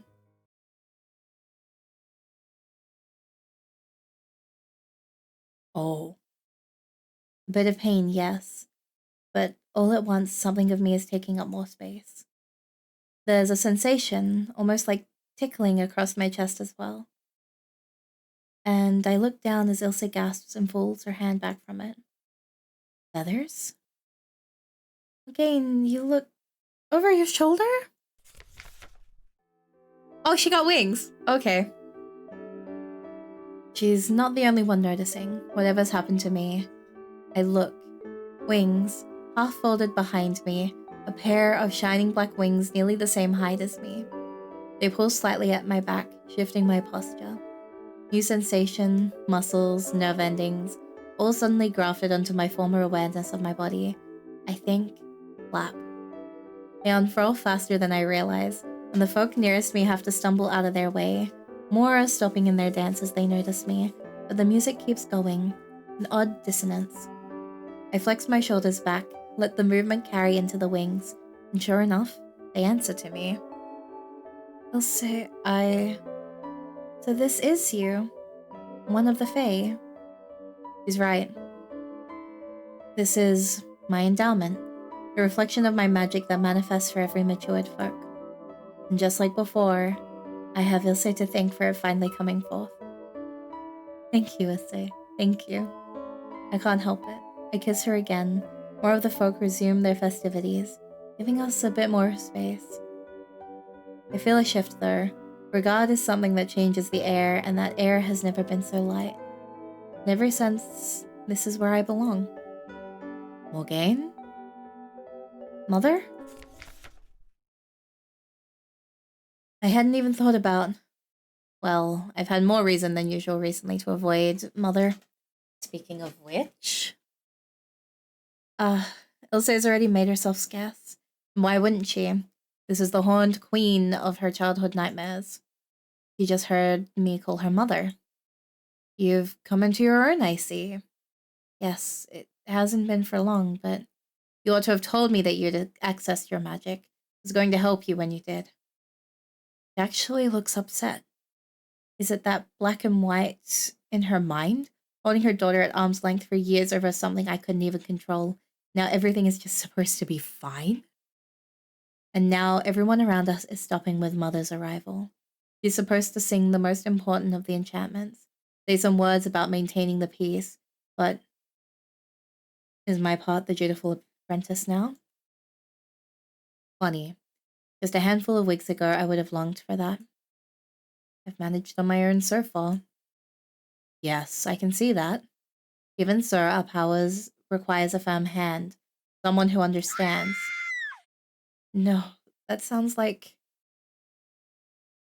Not really thinking as I spread my new wings again, but alarm turns a running start towards that sound, into me lifting off the ground. It's far from graceful, but it carries me above the panic that starts. I'm the first one to make it to her, and I see Ilse standing upright with wide eyes. There's blood. The bodice of her dress is drenched in it, and I can hear how frantically her heart is pumping, but there's no sound coming from her. What's she holding in her hand? Morgaine, Wait. She flees back into the wood before I can reach for her. When I move to follow her, my foot knocks into... Oh, Dahlia? She's not screaming anymore, but even lying curled up on the ground, I see how much blood she's covered in. Her hands are clamped over her face. What little sounds she's making now can barely even be called whimpers. There's something other than blood on what I can see of her face. It looks paler, thicker. Morgaine, what is it? Move aside. What? Mother, I know her. Let me help. Wait, there's something sticking out from between Dahlia's fingers. It looks like... Morgaine, do you have any empty collecting vials in your bag right now? What? Vials? I think so. I need 2 of them. Don't just stand there. If you want to help her, it needs to be now. Whoever put her eye out did so with an... Oh my god. Did so with a human weapon. Daggers like these were only forged for the purpose of killing folk. Her eye? She left her dagger behind. Was that what Ilse was? This has to be a misunderstanding somehow. Maybe Dahlia just got jealous and Ilse overreacted, or... You can't just stand there in times like this if you want your magic to be of any use. The vials, now. Yes, Mother. Watch carefully, and hope that you never have to use this sort of spell yourself. Mother, how many times has she done this before to stay so calm? She crushes some sort of flower. From the glimpse I see of red and white, I think it's anemone petals. Anemone petals. Then she slices open the pad of her thumb on the tip of her horn, and bleeds it into the 2 small vials that clatter together in my shaking hands. I offer them to her. But when she takes out a smaller knife of her own and brings it to Dahlia's arm... No, don't hurt her any further. I'm not. This is our only chance at sparing her life. Dahlia even still breathing? There, a little bit, but Mother is right. She doesn't have much longer. She does the same thing with Dahlia's blood into the vials. But before sealing either of them, she... Don't look so horrified. Blood magic is unpleasant by design. I can't read. Blood magic is unpleasant by design. And with that, she swallows a sip of what precious little blood Dahlia has left.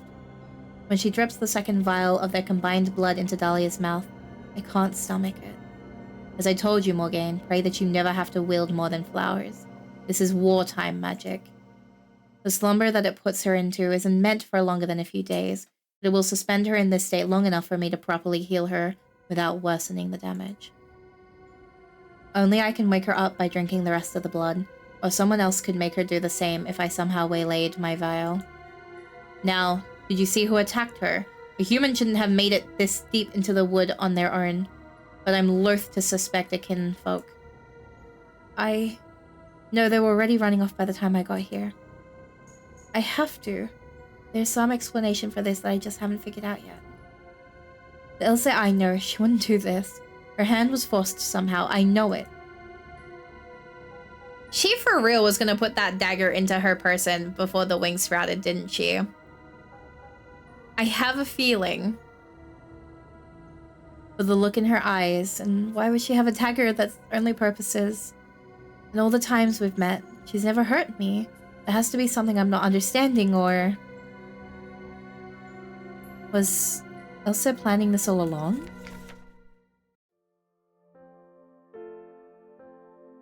I should not have done this, Naira. There's not a single reason I should be waiting at this edge of the wood, hoping Mother believed that I'm just gathering what plants we'll need to try and save Dahlia's. Gathering plants. The same excuse I used every time I snuck out to visit Ilse. Helpless in what? Loneliness? Love? Feels like I shouldn't even be thinking that right now, but when I told myself that I wanted her secrets, this wasn't what I would have expected. Was even my plan here, Naira? Corner her when she comes outside again? Break in and demand? Dahlia's eye? I can't get what was left of it. Not even. Whoever pictures that being all that makes up an eye. Mother made me clean her face before I slipped off. Breathe, damn it. Breathe. My answer's the same as it was an hour ago, Ilse. We're not leaving. Aren't you always telling me how I'm a child? How else should I describe the way you're acting, Grimhild? Do you think this was easy for me? What sort of sister does what you've done? Lying to her own family, taking their rifle chances. Seems that was all easy enough for you. It's not as if you made your move in 6 months. I found a fae and claimed a trophy in just a few weeks, so maybe I deserve the throne. Did you see it that way? What? The throne? Surely with nothing more than your girlish wiles and sheer luck, and not any of the notes and research you've spent years spying on over my shoulder. No, it wasn't like that. Ilse, what exactly did you do? Well, what was all the combat training you were giving me for if I wasn't meant to use it? Any young woman, let alone a princess, should be able to defend herself, especially when the youngest role is to be married off to some stranger for the sake of an alliance. The test that father gave you was to kill a fae and bring back proof, but I don't see why you're so upset that I managed it first when you're the one who insisted on bringing me along. Do you really think being 2 years older automatically means you deserve to be queen more? I deserve it because I've spent half of your life being mother. It only makes all those years fair if I can finally have her other title. Well, I'm sorry for destroying your life that much, and I suppose you'll just think of this as one more way. Oh, that's fucked up. The sound cuts her off. One I don't want to admit that I've imagined. Short, sharp, the precise strike of a hand shot out before the person making the strike even realizes what they're doing. You've been wanting to do that for a long time, haven't you? Ilse, wait, Ilse, I'm sorry. Footsteps rushed towards me, and I realized I'd moved like I was going to throw the front door open. It's the same camouflage spell that I used when Ilse flings it open instead, cradling one hand to a reddened cheek and looking as devastated as I felt since last night. She sinks to her knees right there in the grass and gives a closed-mouthed wail that makes every bit of magic within me sing to comfort her. But she's devastated about what? Lying to me or her sister? I look at her like this, still the human girl I held in my arms and kissed hard enough to transform into something new. And someone who I realized I don't know at all. I feel... Okay, are you here? Want to go to her. I can't. Dahlia? Can I talk to you? Look at you. I never thought that I'd be better off than you. You're here, stuck under the spell Mother cast on you. And would you know, it's terrible for me too. I don't know what happened that ended with you like this. You're asleep. You shouldn't look like that. No, I do know. I wasn't looking out enough, and now you're like this, and Ilse... You couldn't leave well enough alone, could you? You never could. Was it seeing her or me? She's no different from how I was back then, really. I was surprised when you stayed my friend even after you fully changed. That was what really bonded us, wasn't it? The first time that we kissed, it was more than what I thought one of the folk would do. It was your first time too, wasn't it? You were so confident, and I just missed every signal, overlooked every little touch until you had to grab my face that night up in the pine tree and kiss me. Well, no, I don't think that's true. I let you think that I was so naive. When I realized maybe we could be something more, I liked your attention. I felt how your eyes followed me everywhere we went. I knew it made you feel so hopeless when I ignored your hand brushing mine, when I laughed off your flirting. I'd never had that before, someone who wanted me. And I'd never been a person who could decide how much to give someone. I wanted you too, I really did. But the folk have always loved you, the first changeling in decades, and you changed so well. You know how it feels to realize you have power for the first time in your life, and over someone who's everything you're supposed to be. I was stupid, I know, saying it out loud. I feel... Well, I do know what I was thinking. I couldn't even explain myself to you without you having to be half dead in front of me first. I'm being a real coward now, Dahlia. This is what that actually sounds like from me. When I did decide to love and be loved, I didn't realize how badly I'd hurt myself denying you like that. You wanted me so much by that point. I fell completely into you. I would go for walks in the wood at any time of day or night. Just suddenly think, there's someone in this world who loves me. I had to always be by your side so I could remember that. No wonder you stopped liking what you saw once I reached that point. I thought after you ended things, so that's love. I was fine with learning that from you. I didn't trust myself not to do the same thing all over again if another girl somehow looked my way. Was that really what bothered you about Ilse? Because with her, I'm more confused. Of course I thought she was beautiful. I can't say there weren't signs. Oh no, I did do it all again, didn't I? But I couldn't have guessed. Well, I'm sorry about your eye. I didn't know what that was. I saw her with that dagger before, and I didn't know.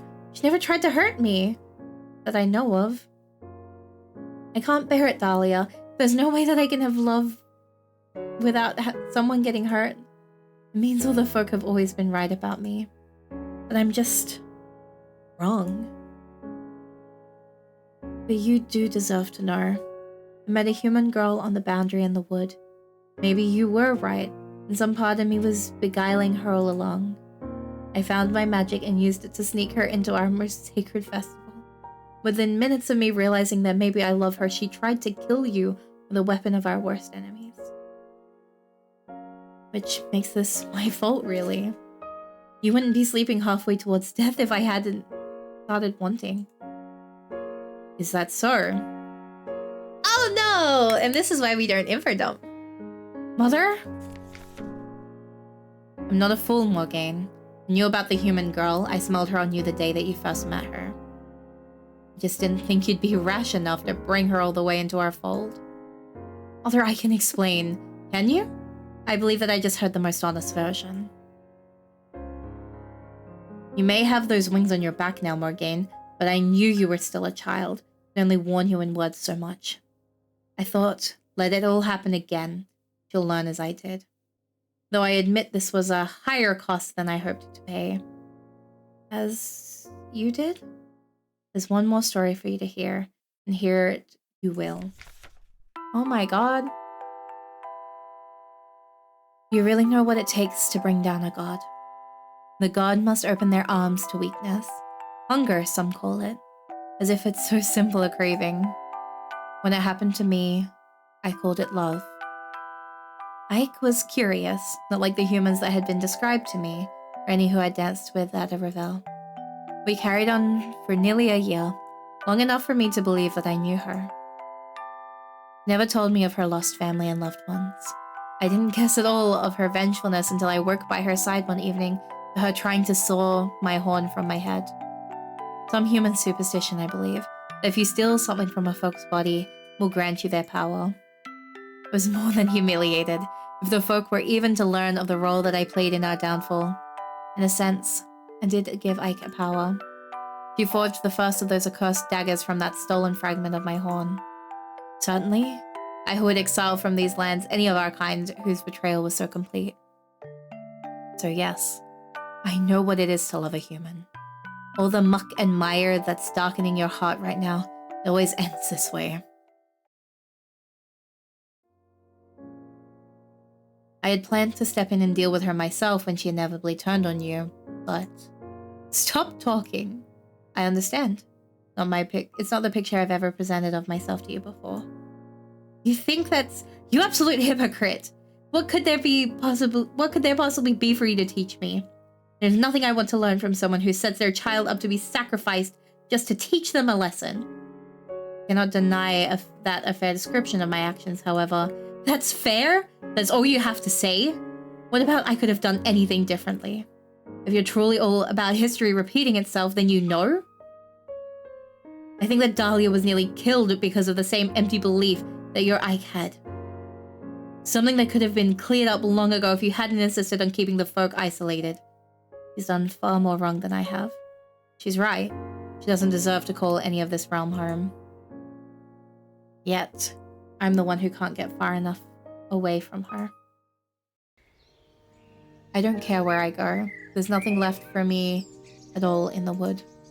Maybe I'll fly west to the mountains, or see for myself how far the ocean stretches. See if I keep making the same mistakes somewhere there's no folk at all. Naira, where have you... What's that you're holding in your talons? It's a bird. Flowers? That doesn't look like a bouquet. Or... They're far from full bloom. How long ago did Ilse and I make this crown? What was she planning, even then? But she's the only one who could have sent this back to me. It has to mean something. Ah, something is tucked between two of the strands. A note? Again, please let me explain. Meet me in the grove this evening. No weapons, no magic. I mean as much of what I said to you as I thought that I could. If you can believe that, please come. Mother was betrayed and chose war, isolation. I'm not her. I won't be. I've got some of Ilse's flowers in my hair. Naira, fly these back to her, please. I'm coming for you one more time, Ilse, please. Please have a reason that gives this all a purpose. We're gonna get stabbed! Yippee! I'm here, Ilse. If you are too, please just show yourself. Ilse? Oh, Morgane. Ilse, where are you? Morgane, I'm sorry. I'm so sorry. I don't see her at first. She's standing halfway in the trees and hanging her head down. She asked me to come, but can she not even stand the sight of me? Except, it looks like there's something in her hands. Something dark. What the hell made me do it? I only thought it right to bring her back to you. Fucked up. Her hands cradle Naira's limp body. When I move closer, I can see that my friend's head is snapped at an unnatural angle. Some phantom sensation prickles down my spine, through my wings. I used them to partially fly here. They're still so new. Why didn't I realize how similar they look to Naira's? Grimhild made her do it, she says. But can I believe that any more than... Give her back to me. Go on then. Explain whatever you want. You didn't make the greatest entrance. Alright. Well, There's no easy way to say it. Grimhild and I aren't any two ordinary humans. Our father is the king. I've been swooning over royalty this entire time. I overheard Grimhild call her a princess, but he's obsessed with the Fae and your magic. When I was born, he even meant to offer me up as a changeling, but my mother died giving birth to me. She made him swear that he would raise me and Grimhild as ordinary sisters. I don't know when exactly he started to plan it, but several months ago he told Grimhild that if she wanted to succeed him on the throne, he had come up with a task for her. He needed to venture into this forest, the last domain of the once mighty Fae, and bring him back proof that she had met and bested one of you. I don't know why she wanted for me to come along. Our relationship was better when we were younger until around when I was 9 or 10, and then something changed about her. Maybe I seemed less of a child by then. She's always treated me like a sister, but she'd kept me at arm's length for years by that point. I said I would go with her, in part because I missed her company, but also because, well, the kingdom only has so many uses for a spare heir. I'm 18, and I hold no illusions about my father's plans for me. My mother was a countess from a land north of here, and I can serve as just as much return on some other alliance. I don't want that. I want love. When we arrived at the cottage, Grimhild took after our father quite well. She poured over centuries of journals and accounts of the Fae, said she needed to plan her course of action down to the last detail. Except 1 month turned into 2, then 3. I almost got the sense that she was stalling. Even though one thing I'd never known her to have is nerves. And then I had a thought. Father issued the task to Grimhild, but would I alter my fate if I somehow... But what about your bruises? You don't have to defend Grimhild anymore just because she's your sister. All of them are her training me to fight. She's a harsh teacher, pragmatic to a fault, but not cruel. Betraying her would have been much easier if she were cruel. Yet you still did. You don't understand. You're going to live forever. You have magic. You literally have wings. Me? I played research assistant in the forest for a few months. Watched my sister hesitate at the thought of ruling an entire realm, and then have a lifetime to look forward to of being married off to some strange duke or princess. Acting before Grimhild is the closest chance I've ever had in my life to saying no to that. And what was I then? How long were you batting your eyes at me while planning how you would slit my throat? Did you ever consider I could have helped you? No, Morgaine, please tell me how. I'm too old now to be a changeling.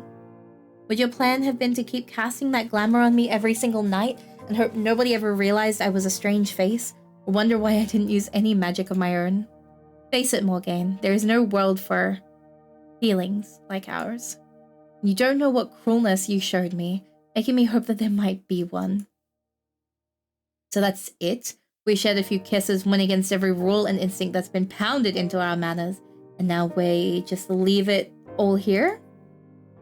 Take it from someone who ruined her first love, Ilse. If any of this was real for you, you're going to spend the rest of your life remembering this grove and these words we're saying now. And every time you do, you're going to be the Ilse that you are now all over again, screaming at her from the other side of whatever choice you think you're making to choose something else. Grimhild told me something else too, after we fought over what I'd done. That there's a way that I can make it right for both of us. Both of us? What can that possibly mean? Oh. Yeah, see, we're getting stabbed. There we go. We got shot. That's a level up from getting stabbed. Yippee! I don't see whatever shoots out of the growth until the intrusion of something in my body that shouldn't be. A tug on my shoulder, except more like it's connected to my shoulder. It's only when I try to flex my wings that pain erupts.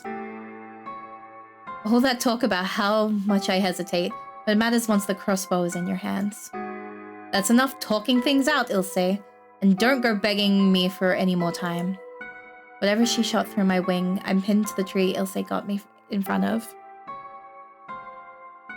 It's no pain like I've ever felt before. The wing almost feels disconnected from the rest of me, till I try to pull free again, and every bit of skin and muscle and bone that's been pierced through howls, trying to heal itself around the object and failing. When I squirm and then spasm more when that widens the entry wound. Wet warmth trickles down my wing, clumping through the feathers in its path. I try to lay my hand on the tree trunk and breathe, but no, it's like before when I was completely powerless. Pain is supposed to be a felt sense, but this thing that's torn through my skin and split apart muscle is stealing my hearing, my sight. Through a haze of screaming nerve endings that I see Kriemhild press a familiar dagger into Ilse's hand. Take all the time you need. That crossbow bolt is made of the same stuff as this dagger. Go on, Ilse, just like we decided. 2 trophies for that dear old father of ours, then we share the throne. Kriemhild, I just think I already took my trophy. Shouldn't you be the one to? Even after our heart-to-heart, you don't understand the lesson here, Ilse. I try and thrash again as she takes the hand of Ilse's that's holding the dagger and jerks it up to the level of my throat.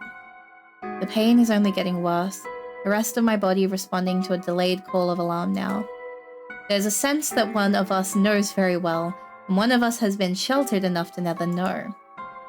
It's your turn to look someone you love in the eyes and decide to lose a bit of yourself over them. I don't want to do this again, Kriemhild, no! Again, I'm sorry, I'm so sorry. But then, that sense, Ilse described holding me all those times we met. I feel it this time. Within an instinct, a sound builds through the wood, rising like a clamor of out-of-tune bird songs into a roar. The tree I'm pinned into rattles and my body with it, another wave of pain tearing through my wing. Feel the eyes of the oldest trees aligning me in their sights, and I am nothing. It's all the announcing that Mother gives herself. The wood exhales her in a great gasp, with a stride towards us and a swipe of the claws lengthening from her hand. Oh.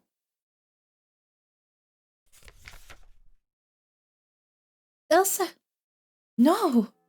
She's already falling as she tries to bring her hand to the gouges Mother carved into her neck. I move to try and catch her.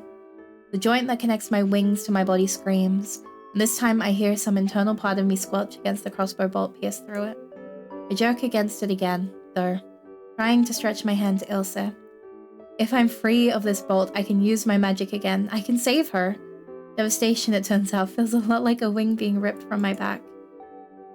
Through the keening in my ears, the sound of it almost like ripping fabric, every determined pull to peel flesh from flesh and tendon from meat. It doesn't come off all the way. The mangled weight of it slumps from me, pulling me down sideways as I fall towards Ilse and... Morgaine! You killed my sister, Ilse. All the hundreds of humans you've killed, and you had to have my sister. Mother went right in front of me. I don't think I would see it for the pain. The first bolt takes her in the thigh, but even that doesn't stop her. She lunges for Kriemhild like she did at Ilse, and the second bolt tears through her chest. Something twinges in my breast, maybe sympathy. She's finally feeling the same hurt as me. Her hands even go to try and pull it out. She slowly sinks to her knees. Not until the cushioned thud of her legs hitting the ground that a dark shape which can only be Kriemhild moves closer to her. Hey, Ilse? Mother is gasping something out even now, although I think it's to Kriemhild. Coming all the way here to save her hopeless daughter, and then only having words for her would-be murderer. I guess she and Kriemhild speak violence better than me, though. At least we're going to die in this grove, right? We won't ever have to wonder what happened to the other. It's us, in this place, right until the end. Oddly, I don't feel it when Mother dies. Or maybe she hasn't yet, when the sawing noise starts. I keep my face pressed to the sweet-smelling red and white flowers it's fallen against, till I hear the crack of her horn breaking loose. Until I hear Kriemhild exhale, then make a sound that's barely anything at all. Something that withers and dies halfway out of her throat, and then her footsteps turning and running away. Heaving myself through the flowers separating us, I make it to where Ilse fell. I'm in sneeze.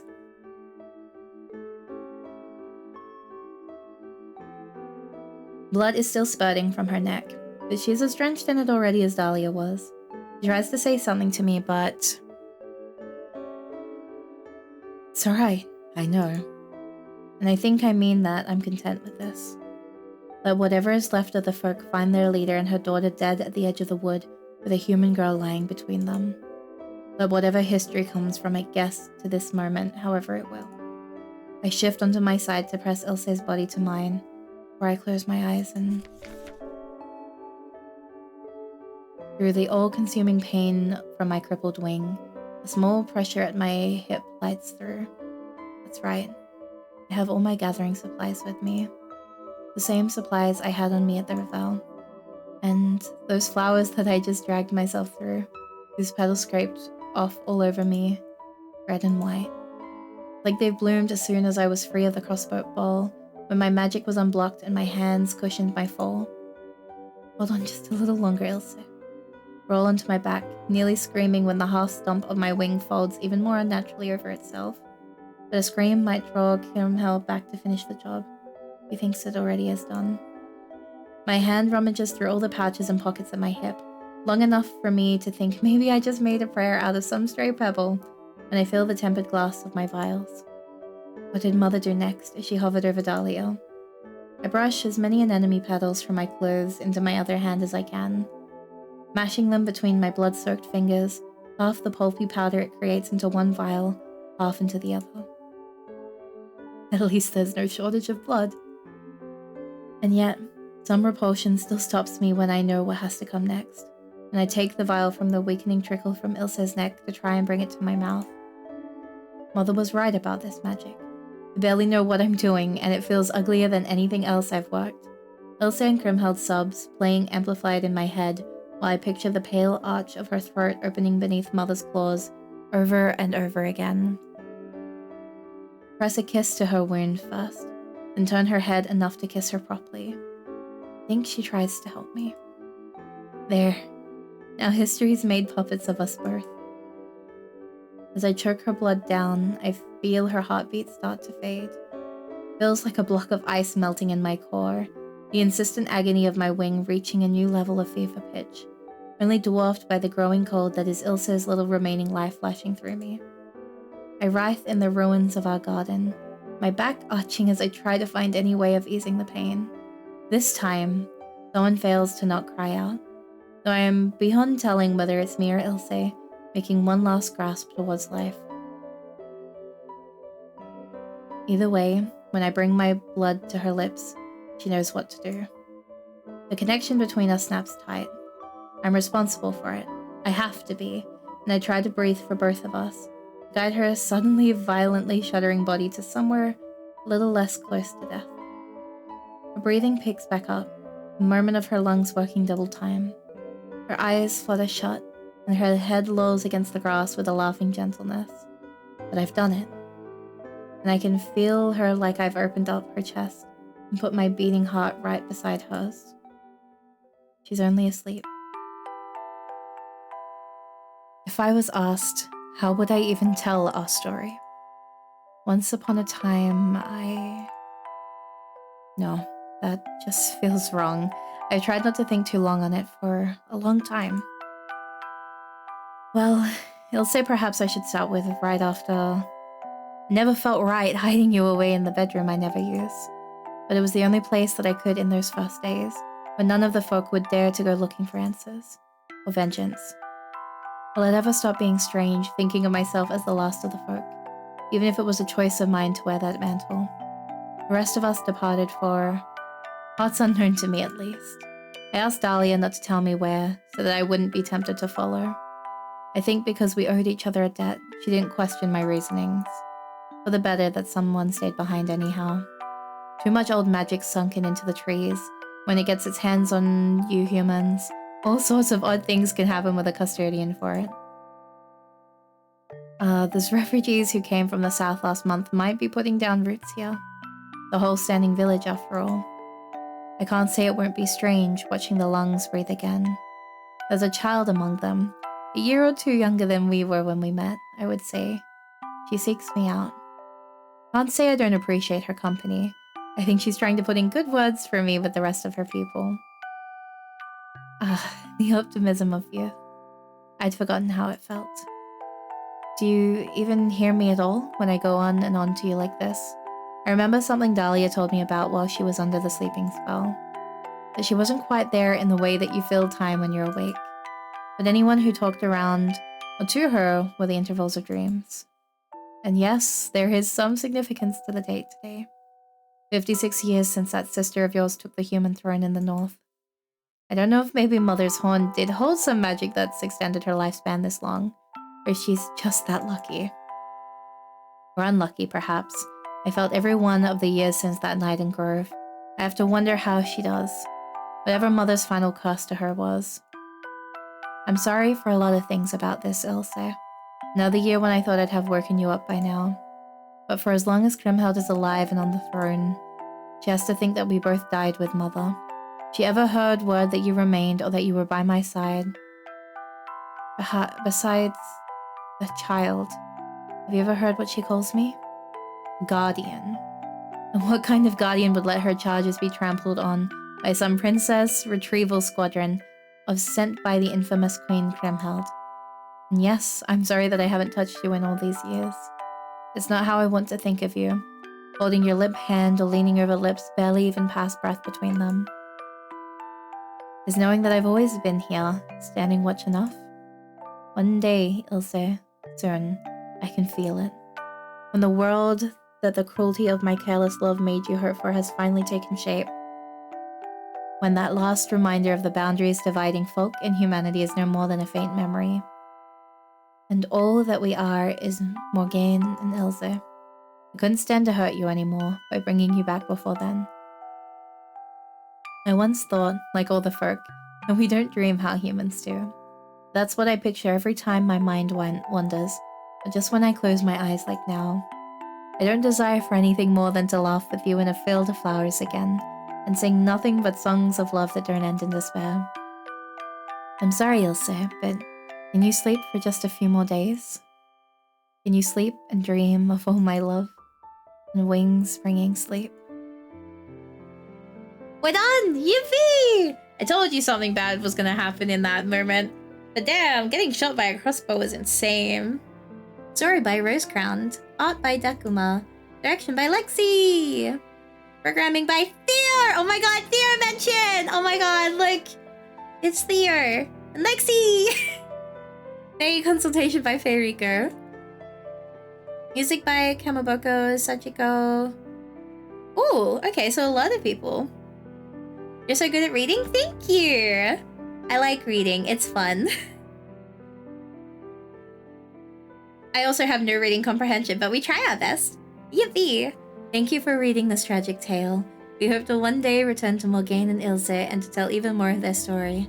But until then, sleep well. Wild! Also, that says twofold, just so you know. Right there. That's twofold. That was the first thing I noticed when I opened up. Like, I opened up the thing and I went, oh my god, twofold. I was like, oh my god, twofold mention! Yippee! And then I was like, oh wait, that says please be happy. And I was like, oh, look, there's multiple. Because look, upwards rain. Yeah, I know all of them have the titles, but the first thing I noticed was twofold. I was like, oh my god, twofold mention? Please be happy mention? Upwards rain. And I was like, oh my god, National Park Girls. I was like, oh my god, it's all of their titles. I was so excited. It was very funny. But yeah, it was a very funny realization. But wow, what a fucking story, damn. I can understand the content warnings, I get it. I am feeling livid about the loss of our little bird familiar. That one hurt. That one hurt a lot. I'm not gonna lie. I think out of all of the deaths, that one hurt me the most. TFO, am I breaking the fuck? How does that work, TFO? What? The fuck out? The fuck?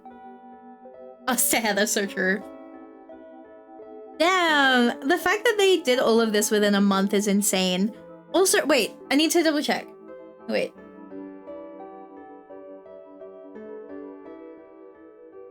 Okay. Oh my god, help button. The writing on this was actually insane though. Like, we were cooking, we were insane. The writing was really, really beautiful. It's just what I saw first. Now you're real for that one. I definitely have the feeling that this might be the darkest one out of the Dandelion set. It's a very different vibe to last week, I'm not gonna lie. I feel like we have had we've gone from like crying our eyes out in Upwards Rain to playing chicken with cancel culture words on stream. I will admit I cried on this one. You're real for that. I don't know, I'm surprised that I'm not feeling like I'm gonna cry on this one, but I think it's because I've had so much tragic Yuri that I feel like once you experience Klexa, Doomed Yuri does not bring the same level of distraught. So I think that's the only thing keeping me together right now is the fact that, like, I lived through Klexa. Nothing can break me more than that ever did. Like, you're so real for that, right? Like, nothing will break you worse than having to experience what happened to Klexa. So I think that's the only reason. Like, you cannot give me more tragic Doomed Yuri than what I experienced that day. Like, and you shouldn't. You shouldn't do worse than that. Like, you should not make it more doomed than that one. There's Doomed Yuri and then there's Klexa. Not for real. It's like, there's Doomed Yuri and then there's Klexa negative. So I think that's the only reason why I'm probably, like, not as emotional. My Doomed Yuri is Kiyame. Okay, you know what? Kiyame is, like, Kiyame is my favorite good, like, positive Doomed Yuri. I have cried about Kiyame before. That, like, yeah, so, like, gestures to Klexa and Kiyame. I think when it comes to Doomed Yuri, I've had a lot of my feel on the emotions behind it. So I think that's the only reason I'm not crying and, like, really, like, upset is because, like, positive Doomed Yuri. Yeah, positive Doomed Yuri. She'll come back, I swear. But yeah, it's like with how Upwards Rain, the real big emotional drive got me because that was so personal. Like, that was fucked up. So that one had me fucking sobbing. The Con Murder Mystery one was like, there was no emotion in there. That one was just pure silly. That one was just, oh my god, am I gonna say this on stream? My girlfriend went to the moon. She said she'd be back soon. So true. 8 years later, she'll be back soon. It's fine. 8 years is the magic number. That means she's coming home. Just hit him with Moonhaler. Moonhaler upon thee. Yeah, I have cried to Moonhaler many times. When one of my Urshis graduated and released the Moonhaler cover, I did cry for that one. I cried for that one for weeks. Like, that one. Maury literally had me... Maury witnessed me play it daily for, like, at least 2 weeks, nearly every day. But then I would start getting really, like, teary-eyed and upset during it. And she'd be like, what are you doing? Like, I'm coping. So I feel like I've had my fill of, like, Doomed Yuri for, like, the year in terms of, like, getting really emotional and upset about it. I think now for, like, Doomed Yuri, I kind of just go, okay, I understand the themes that were used. Guess the music, and thanks you, I was able to guess Moonhaler right. Yeah, let's go! We were in the middle of Horizon 2 when the grad announcement happened too. That was a moment. Oh, was that in a moment? I remember just fucking like, I've been through my Doomed Yuri. That, they doomed my Yuri then. It was rough. It was definitely rough during that time. But yeah, I do appreciate a lot of the storytelling that this one kind of, like, held. Like, oh my god, I just remembered. Anyway, I do appreciate, because, like, there was a lot of times where you could go, okay, something's going to, like, this is a clear use of foreshadowing, and I do love when a story doesn't hide from foreshadowing in a way that it feels more poetic than blatant. And I like the ability to, we kind of like see those moments where like, okay, well, she was obviously going to do something fucked up here.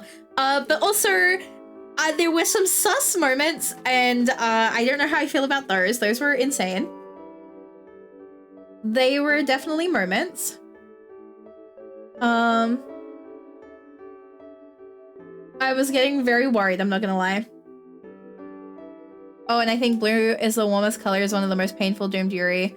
I have okay. This is going to be the most insane thing I am gonna say as a sapphic woman. I've had nothing ever to do with blue as the warmest color. I've seen no content from it at all. I know nothing about it. That is like my toxic woman love woman moment, is I refuse to acknowledge blue as the warmest color. It's like, I don't watch the movie. I've had so many people tell me don't touch it, and I was like, okay, deal. I'll never touch it.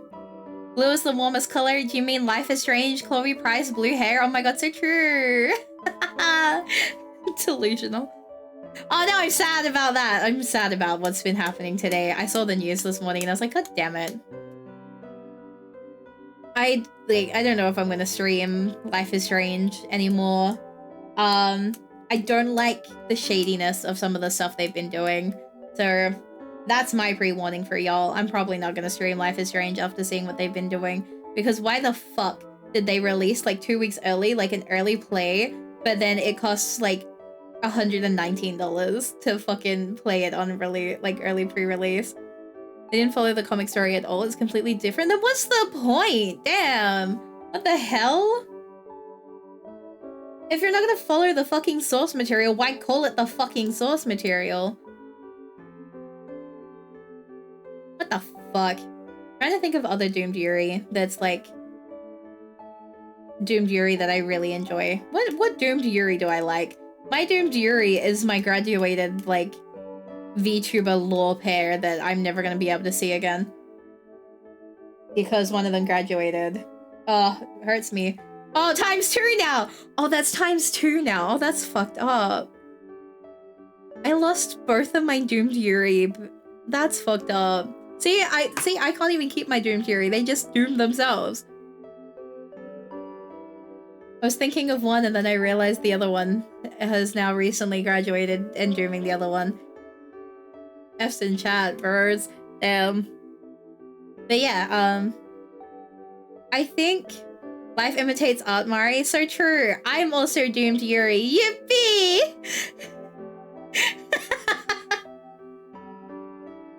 Doom's my own Yuri. Let's go, y'all. Wait. It's okay. Estelle's coming back, right, guys? You know what I mean? Estelle's coming back. Just have faith.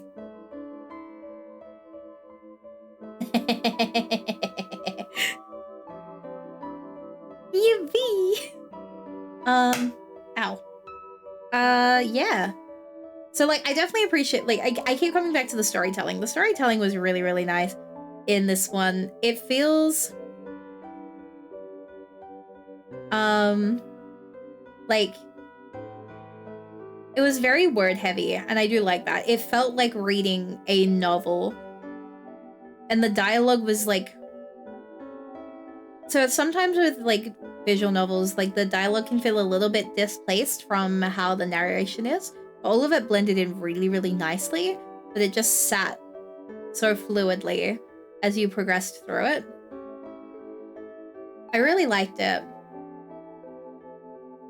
And I do giggle at it having the words on wings, bringing sleep. Like, haha, oh my god, roll credits, that's the title, oh my god, title mention! I had to stop myself from yelling that out. But yeah, I really liked this one. I think all of them so far have been actual bangers. Like, we are not missing. We are hitting all of our shots here. And the fact this was done in a month is insane! Like, I keep going back to that, but like, it's insane how much hard work everyone put in, because like, for this to be a month, that's crazy, right? Like, we all agree, that's actually insane. A month.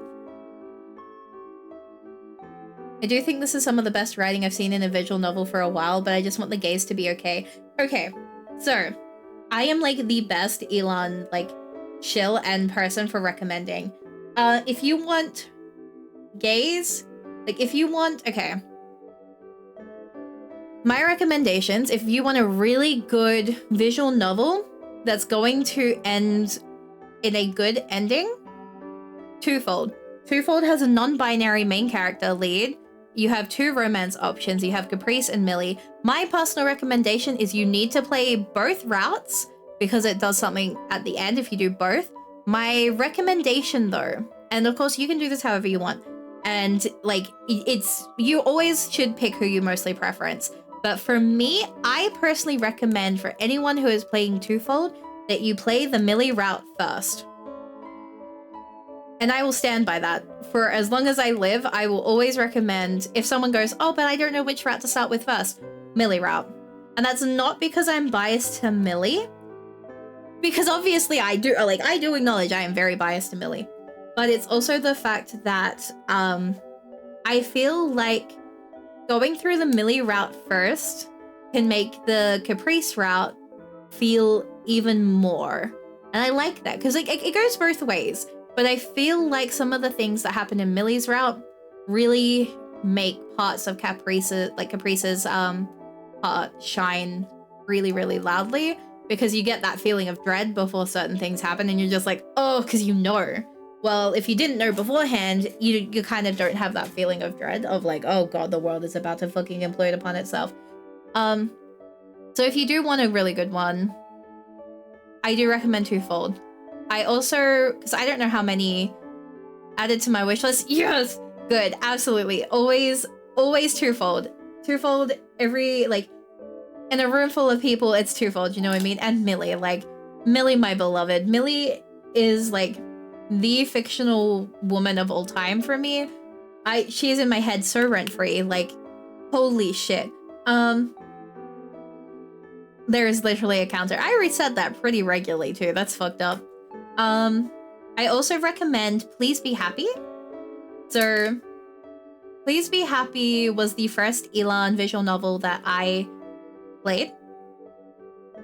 And I cried 3 times on stream. It is really, really good. I really loved the emotional beats of it. Again, if I could recommend a route to play, I am so deeply biased to Aspen's route. I never really connected to Juliet's route. I couldn't. That's why I never really streamed it. I saw bits of it through someone else's stream, and when I then tried to like get a little bit of it, I couldn't connect. And I was like, that's okay. The story motifs for this like side just aren't for me. And I'm not gonna like force that. So I've never actually really, like, I know what happens in the route, I just couldn't go through it. Just because I personally, in all genuine honesty, like, the ending for Juliet's route did not hit the same as Aspen's did. I really like what Aspen's route tackles.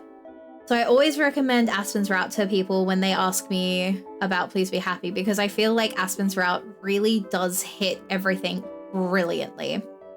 And in my head, I always like to think of Aspen's route as like, for me personally, that's my canon ending. Do you know what I mean?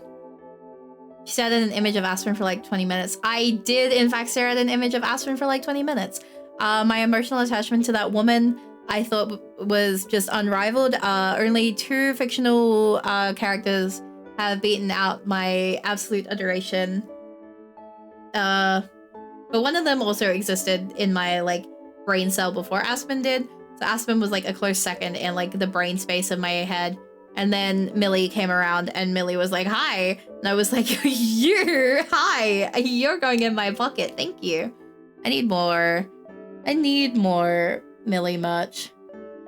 I have so much Please Be Happy merch now though. You're only human. Exactly. I think that we're allowed to stare at pretty fictional women as a treat. You know what I mean? I think it's our right to stare at pretty fictional women even. Everybody should be allowed to spend at least an hour a day staring at pretty fictional women with no other thoughts of it. Speaking of merch, I got your merch today. Yippee! That's so good! Finally it got there! Oh my god, it was a struggle. You Millie outposted on Theo's Twitter. Oh, trust me, I've already seen it. I got multiple Millies today. I was living. I was so excited about it. Yippee! We're winning! You know, I'm so excited. Women. Yeah, the caps, like, trade that I did was insane. Because I basically was like, Millie or Neve. And then I got that and I was like, oh my god! Hello? I was very excited. Best thing that I have done in my life. It was very, very, very fun. It broke my heart, like, a lot. But I got to see my two girls in, like, one spot. And, you know, as someone who's been really fixating on Neve lately, oh my god, wait. So Snugbug, if you also... So basically, On Wings Bringing Sleep was one of 4 that were released in the Dandelion set of the Fest.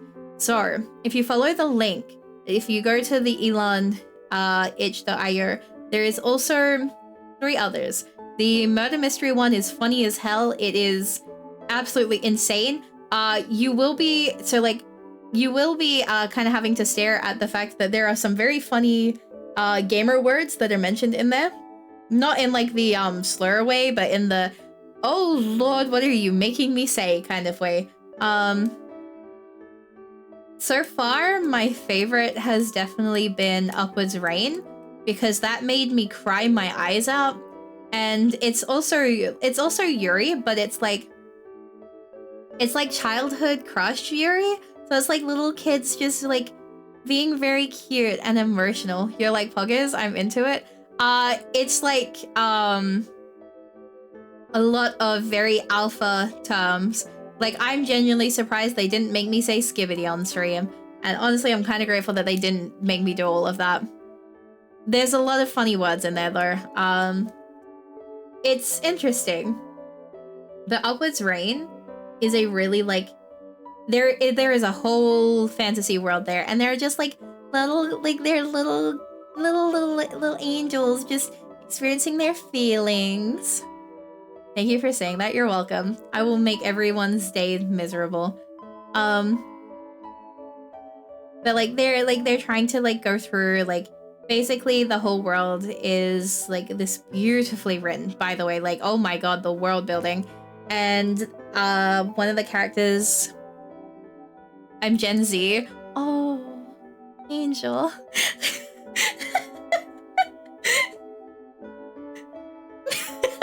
I shouldn't say that. Anyway, I'm sorry, Gen Z to me. I'm like, oh, a baby. It's just an instinct now. I'm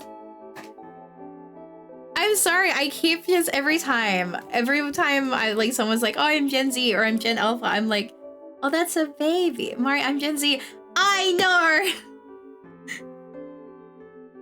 It's like because you know, like. I taught Gen Z, like, at one point. Like, as a teacher, I have taught people that are Gen Z. So sometimes, I'm 1996, so I'm barely there. You're not Gen Z. You're a millennial. You're 1996. You're not a Gen Z. I have insane news for you. You're a millennial.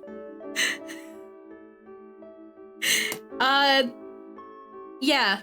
It's often really debated, but you're kind of in the cusp year for that one. But most people put 1996 as a millennial.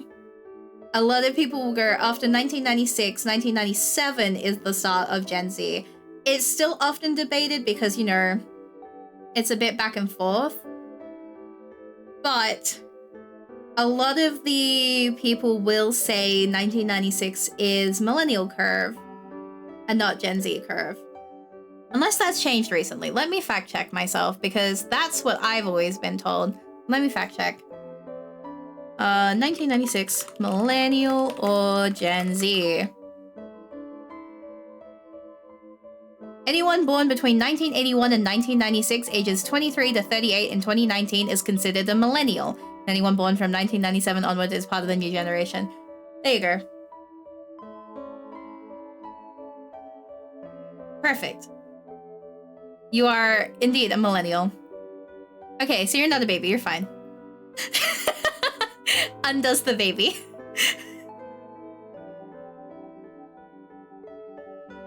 But yeah, you are no longer baby. Unless you want to be baby. That one's up to you if you'd like to. Okay, there we go. Yeah, no longer baby. Let's go. Thank you for undoing baby. You're welcome. But yeah, like, damn, Mario thinks I'm a baby. No, you're not. You're not. It's okay. You're not a baby. You're a different kind of baby. Baby by choice, not by age. You're not baby, you're wife.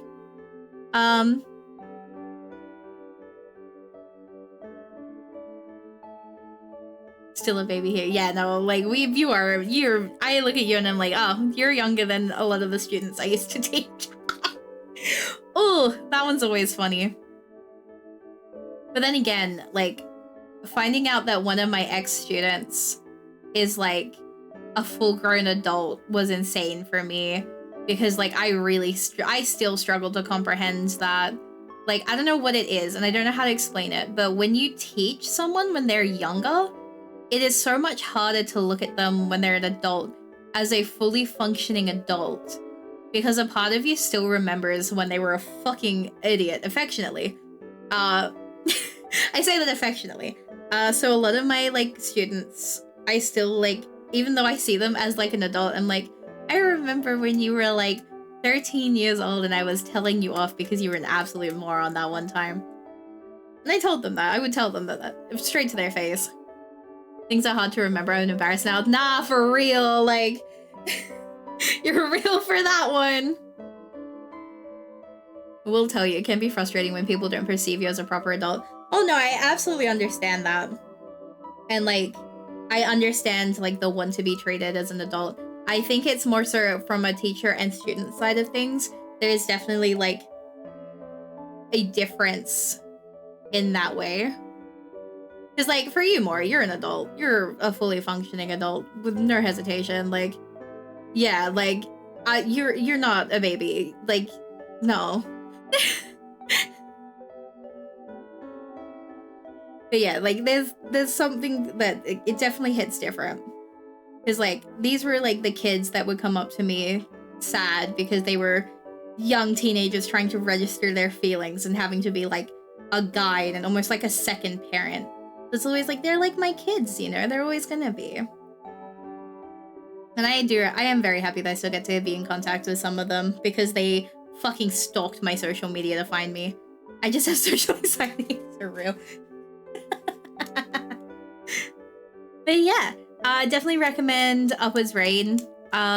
If you want a really like emotionally heavy one in a way that's like, I cried because it was very beautiful, and there's something that happens at the end that is just so beautiful in the way that it will make you just cry. So I do recommend checking out their other works as well, because Upwards Rain is so like in my head rent free. And it has Neve, and let me tell you, Neve is like, she's made for me, for real. I feel like Upwards Rain wasn't angst heavy. It absolutely wasn't angst. It was a good kind of hurt, exactly.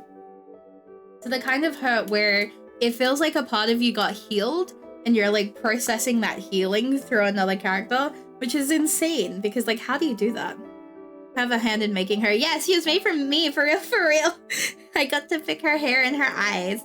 Yippee! Well, her hair style and her eye color. That was very exciting. Honestly, it's still the best thing. Me, give her amber eyes. Everyone points at me and laughs instantly. You can't win here. That lives in my head rent-free. I'm never going to be allowed to live that one down. But I was right. She looked incredible with them. No one can tell me that I'm wrong there. She was beautiful. She is the moment. She is iconic. I think if you give a character amber eyes, wow, chef's kiss. Absolutely perfect. I want fucking 30 more of them. By the way, you finished the game like 30 minutes ago. Yippee! Damn, Mori doesn't want me to yap. Okay, let me move to the chill screen. Here we go.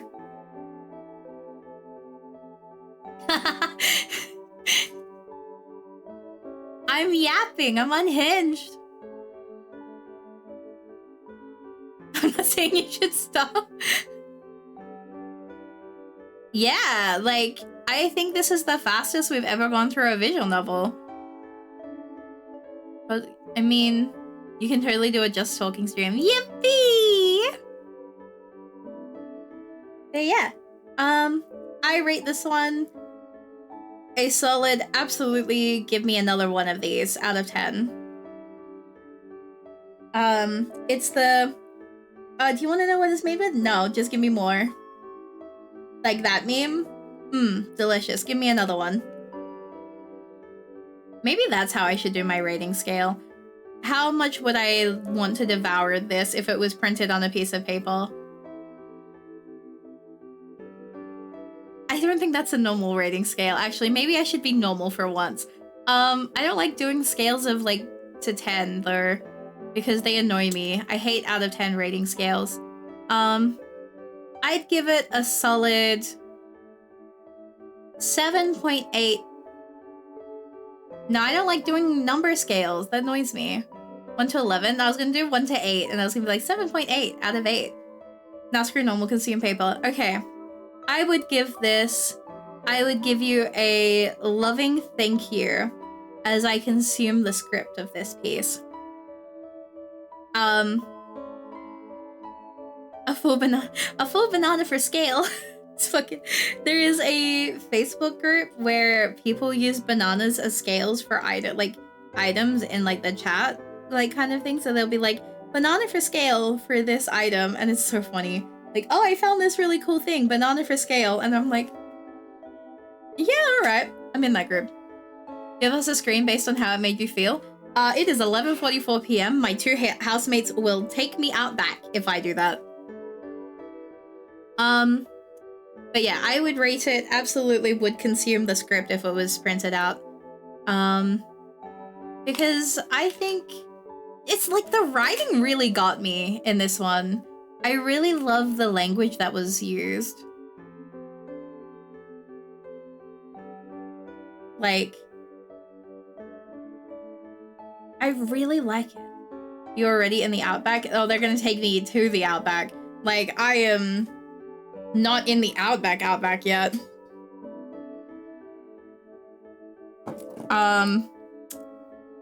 They will... Oh my god, so basically, for a period of time, I had a family member who lived, like, more towards the Outback, like, area. And let me tell you, oh my god, when the roads are starting to be just literally, like, an attempt at, like, dirt and gravel, it hits different. Especially because you know that's where the fucking roofs are, so you have to, like, go, like, 20 and at, like, 20 kilometers an hour, or else you're gonna risk fucking going face to face with a damn fucking roof. But it definitely hits different.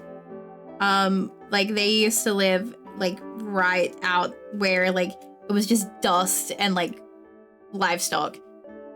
And, a lot of just nothingness. And so we'd go out there and I'd be like, wow, there's nothing here except for dirt and some cows, yippee, and some horses. Yeah, I've heard horror stories about roofs and cars. Literally one of the kids that I went to high school with, I think 1 year after we graduated, his car was so badly totaled that, like, an entire chunk of it was just, like, gone because of the roof. But if you want to hear what a true terror is when it comes to, like, fucking destroying cars, cassowaries' claws are strong enough to go through the metal of a car just when they're angry. If you ever piss off a cassowary, you shouldn't hide in your car unless you're certain that you can get out of it fast enough. Because, yeah, their claws are huge. Wait, I'm gonna say this and you guys are not gonna understand. Wait, let me get you a reference for a cassowary's clause.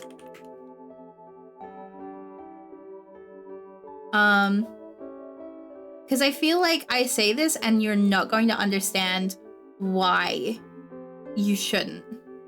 So let me put horror into all non-Australians.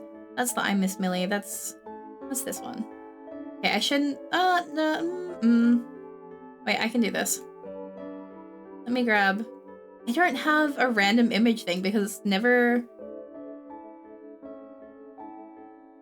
why the fuck did I get at Millie?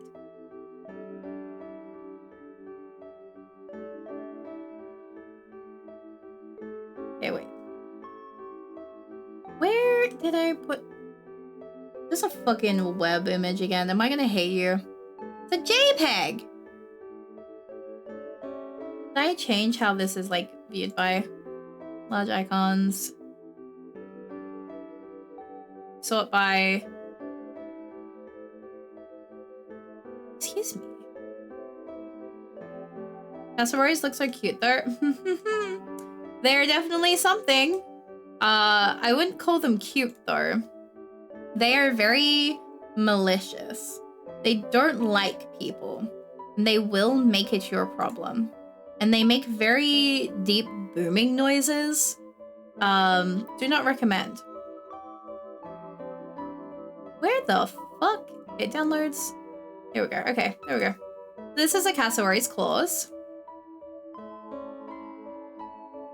And that's just one of their foots. Like, it's one of their feet. And that's why you should never piss off a cassowary. Because they will do really bad damage to you. Let's see if I can get like a better scale reference.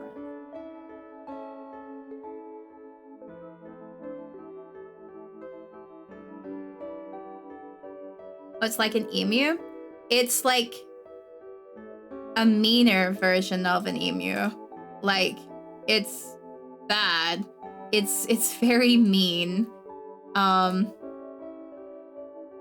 believe they're also in, let me double check something. Because they're not just in Australia. So y'all would really lose. I think anybody in the world would lose against the cassowaries if they decided to, like, act up. Like, I cannot express how fucking nasty these birds are. They are assholes if you piss them off. Like, you don't want to piss this bird off. This is, like, the one bird where it's like, don't do it. It's not worth it. Your life is not worth it. And they will. They will make it your problem. I'm trying to find like a good image of them against a Tory by person reference. They're in Papua New Guinea. Yes. Only in some places, I believe. Time to visit?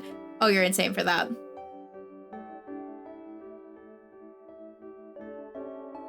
Okay, this guy, he's sitting very demure. He's very, what the fuck is that image type? What the fuck is that? Where did I save that? Saving that in downloads. Okay, it just didn't want to come across. That's fine. It do be like that. That's not even a web file that I can open. That's fucked up. But yeah, we really do be the place of like weird fucking animals. I almost had to I really considered doing an educational thing about thylacines, because a part of me thought it would also be funny to do a thylacine Mari instead of doing dog, like, you know, just work around like the things that way, because I thought that would be funny as hell. You guys ever want to know the funniest thing about thylacines? That's a web fucking file. I'm sick of the web files. Why do they exist if not to make us suffer? Why are they all web? Why? What did we do to deserve this? What the fuck is wrong with the internet to give us so many web files? I deserve better than this.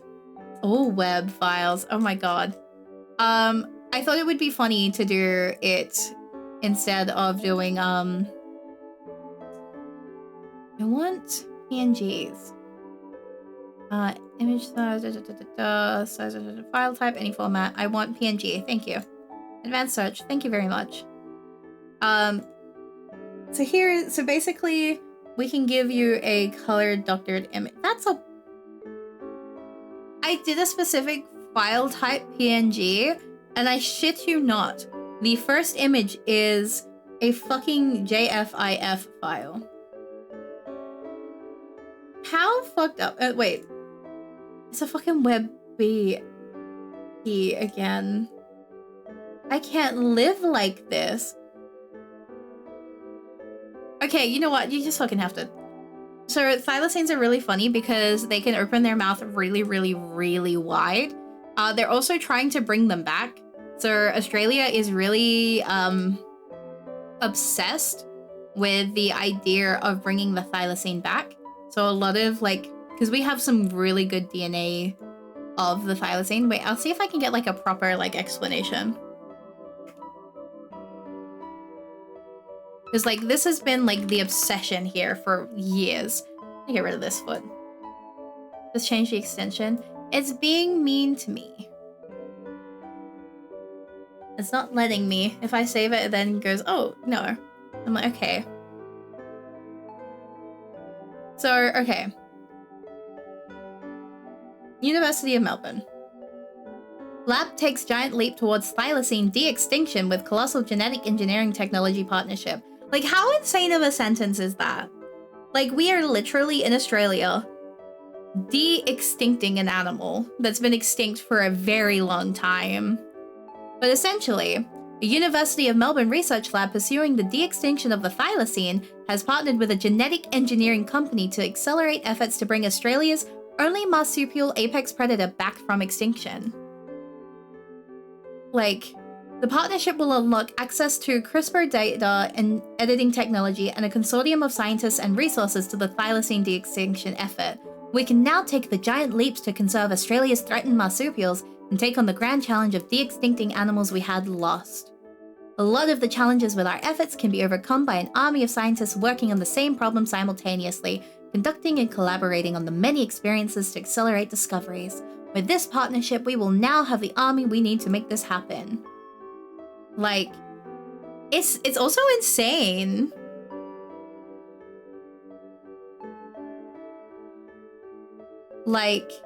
The way that they're doing it is genuinely impressive. Let me see if I've got the exact. Professor Pask managed to extract DNA from a baby thylacine, a pup taken from its mother's pouch after she was killed in Tasmania in 1909, which had been stored in the Melbourne Museum. Importantly, it had been preserved in alcohol, which maintained its DNA integrity. We put the DNA into a mouse to see if it could work again, and it did, he recalled. It was then just a matter of scale and money to bring back the thylacine. That's insane. Is that not the most insane idea? They're using mice to bring back thylacine. And if they can make that work, that's huge, because losing thylacine is still felt in everybody in Australia. It's hard to explain, but it is a catastrophic thing that we all people are so obsessed with this animal that we have lost, even on the back burner, that there are people who insist that it still is alive. It is this, there are so many people who are so, there is such a missing part with the loss of the thylacine that there are entire, things of, I found a thylacine in this location, they're not actually gone. And it's, all across Australia, too. All of these people keep seeing something that is long gone with no explanation, because nothing looks like a thylacine here. We don't have anything that looks similar. Even dingoes look vastly different to a thylacine. They do not look similar at all. So it is a really strange thing, how deeply felt losing the thylacine is, to the point that now we have researchers literally working to bring them back. Long before the efforts to bring it back from the dead, the thylacine was part of Australian wildlife folklore. It was hunted to extinction on mainland Australia around 3,000 years ago, but a population survived in Tasmania.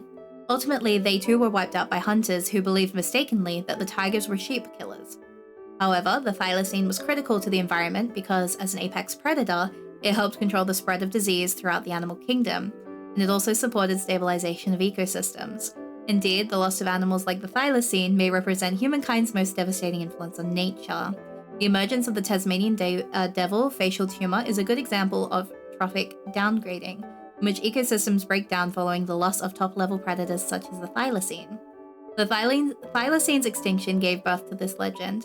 Although the last known one died in 1936, there have been 900 reported sightings of the marsupial since. Indeed, Professor Pask's laboratory was for a long time regularly sent Ziploc bags filled with poo that members of the public were convinced were the feces of thylacines. Australians are so desperate for this animal to come back. Would ever re-emerging evolution, as in re-evolve itself? I don't think it would, because of basically how the thylacine is itself is very much, I don't think an animal would evolve to have the same thing going for it, because marsupials you don't really see everywhere. It's a very Australian thing. But then not only that, the jaw that it had was very odd and broken. And the marsupial predator was insane. I would love to see them back again though one day. But basically they're using the fat-tailed dunnet, a mouse-like marsupial, to resurrect the thylacine. It is ideal for breeding in captivity and will make a good surrogate. The team is now filling in some of the gaps in the thylacine genome and has started to edit the dunnet genome to create the thylacine. We have made about 10 edits and there are hundreds of thousands still to edit, he explained. The technology to do this is getting better. It could take us 10 years to do all the necessary edits, but if the tools improve, and they are likely to, that timeline will be cut drastically. There's just something amazing about the fact that, yeah, Australia is bringing back an extinct animal because it's so obsessively part of what we miss and long for because it had such an important part to us. But yeah, isn't that crazy? What contributed to their extinction? It was purely human. So originally on the mainland, they believe that they were outcompeted by the dingo. So the dingo itself, a lot of people believe that, a lot of people are like, oh, the dingo is fully an Australian native animal. It's native because of the fact, because originally it's believed the dingo was just dogs that were brought over very, very long time ago that evolved to essentially become part of the ecosystem here in a natural way that maintained the balance. But still, they fucking outcompeted the thylacine, so where's the balance there, I guess? But essentially, after they were taken from the mainland, there was still a group of them that existed and flourished in Tasmania. But when the people who settled there came across and started raising sheep and other livestock, they just started mass killing. They had rewards on the heads of the thylacines you'd bring back because they believed the thylacine would kill all the sheep. It didn't. But because they had a bounty on their heads, people just went out and killed for the money. They were getting so much money for hunting the thylacine, and then by the time they realized the damage was done, and they ended up with one last thylacine in a zoo. And he just lived out his days until the end, on his own. It is the saddest fucking story, because it didn't need to happen. Yeah, pretty much. All of this information as well is the one that I was reading was 2022. There's another one from 2023. Yeah, Benjamin was the last known thylacine, pacing back and forth in his small concrete zoo at Hobart Zoo before. Yeah, so basically,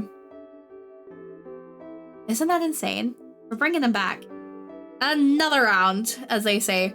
And with what's happening with the koalas as well, and the Tasmanian devils, it's believed that what they're doing with the Tasmanian tiger, if they can get it done in time, can also help save the koalas and also save Tasmanian devils. As it mentioned in that report, Tasmanian devils we're losing a lot of them and very, very fast because of medical issues that can't really be pulled from their genetics at the moment. And then all koalas are just struggling. Like, they are not making it. They're going to be gone in a good maybe 30 to 50 years if we're not careful, which doesn't sound like a lot, but it's a lot. Because with how the wildfires are getting now, when they're getting so catastrophic, it's kind of like bad. So it's going to be really like hopeful in terms of like, if they can make this work, we're not losing the Tasmanian devil. Because that's going to be one of their next ones to really point towards. And I think that's really hopeful, because as much as we can do to help them now, there's still a limitation to what we can. But then also you have to like consider, like, is it right to bring back an animal that goes extinct? Like, what is the effects that are going to be felt on the environment if you bring back an animal that has been gone for a very long time? Like, can you safely integrate them? How will that affect everything in terms of the like food chain that has like developed and grown? But like, then you got to look at the fact that in Australia, we have wild foxes that were brought across and just let to roam around, feral cats. And the eastern states have cane toads, which are like so devastating. Anything that you try and reintroduce to an area that has cane toads, good luck. Like, you're not having a successful time there. Like, the cane toad is devastating Australia at rates that are genuinely horrifying. And we can't really talk about it much because of the fact that, like, you know, I think it's fair to bring them back if humans are the ones who brought them to being plus 100 years isn't too long from nature's POV. Yeah, but I think it also comes under the fact that, like, how does that affect what already exists now? Because there are going to be a lot of animals that have had slight changes in how they have bred certain, like, you know, they're not going to have the same level of fear as they would have 100 years ago. So it's like a very, very delicate balance there to make sure that reintroduction goes safely and that it doesn't go catastrophically wrong. Because again, you reintroduce it to a place with cane toads, they're gone already. There is nothing worse in the Australian environment right now than fucking cane toads. That shit, genuinely devastating. Worst thing that has happened in Australia, and probably why we're so strict now on everything to do with, like, importing anything. I'm gonna sneeze again. Anyway, so we won't know how reintroduction works. Reviving them could just mean captivity only. I feel like for a very long time it will just be captivity only because, like, it's a big thing. It's never been done to, like, that degree. Because obviously reintroduction is, like, a whole thing. You have, like, all of your reserves to be able to, like, make sure animals are safe, but they exist. So it'd be interesting. I hope that it happens while I'm still around, because I would really like to see how it happens. I'd also like to see the day that the cane toad is fucking eradicated. If you want to know beef... Yeah, thank you for the ASMR, Redeem. You ever want to know fucking beef that I have fucking beef with a fucking cane toad. That shit is fucked up. We are talking the most destructive creature that has ever inhabited Australia. Like, have you guys heard about the cane toad? Because I swear to God, the cane toad is a fucked up thing. And the only reason it is not in my state is because of how in-depth we are in terms of preventing that thing from getting here. Because the second it comes here, that's it. You can't stop it. Once it hits Western Australia, it'll be everywhere, and there's nothing we can do. One of the biggest reasons we can get away with not having it, though, is because we have the rabbit-proof fence. So, like, at least we have the rabbit-proof fence to thank for that instance. But, like, the fucking cane toad is one of the most destructive, nastiest things that have ever gotten into this fucking country because, like, they are a pest, right? And yeah, no, they're huge. And the reason they were brought in was to control beetles in the sugarcane crops. But they're poisonous. So if you eat them, they will kill you. So you can see the problem of introducing a poisonous animal into Australia with no natural predator to deal with them and no way to cull them. Like, they just brought them over and they let them loose. Like, there is no way to control the pest, but they're trying. Like, they are trying so hard to try and basically make up for what would have been the biggest fuck up in terms of our, like, ecosystem. And, like, just like, yeah, we brought in, like, they brought foxes and they have been a nightmare. Like, there's a lot of, like, really bad, like, animals they brought in. Nothing to the degree of cane toads. Cane toads were, like, natural to South and Central America. They're hardy and voracious predators of insects and other small prey. So when they brought them over in 1935, before they had chemicals for, like, you know, killing bugs off of, like, things, they thought, oh, you know, it'll be fine.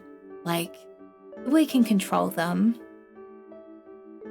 But since then, the range of the cane toad has expanded through the Australian northern landscape and are now moving westward at an estimated 40 to 60 kilometers per year. Cane toads reached Brisbane by 1945, Burketown in northwestern Queensland by the early 1980s, Iron Range on the Cape York Peninsula by 1983, and the tip of the Cape by 1994. By 1995, their westward expansion has reached the Roper River in the Gulf of Carpentaria in the Northern Territory. They moved an entire fucking state in such a short amount of time.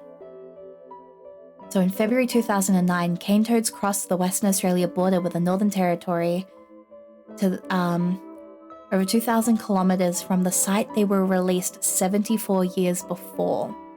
To the south, cane toads were introduced to Byron Bay in 1965 and then spread to Yamba and Port Macquarie on the north coast of New South Wales in 2003. Like, we are talking an ecological nightmare of things that cannot be stopped at this point. Their clutch size ranges from 8,000. Not only that, but they eat other frogs and toads. So there's just no way to compete.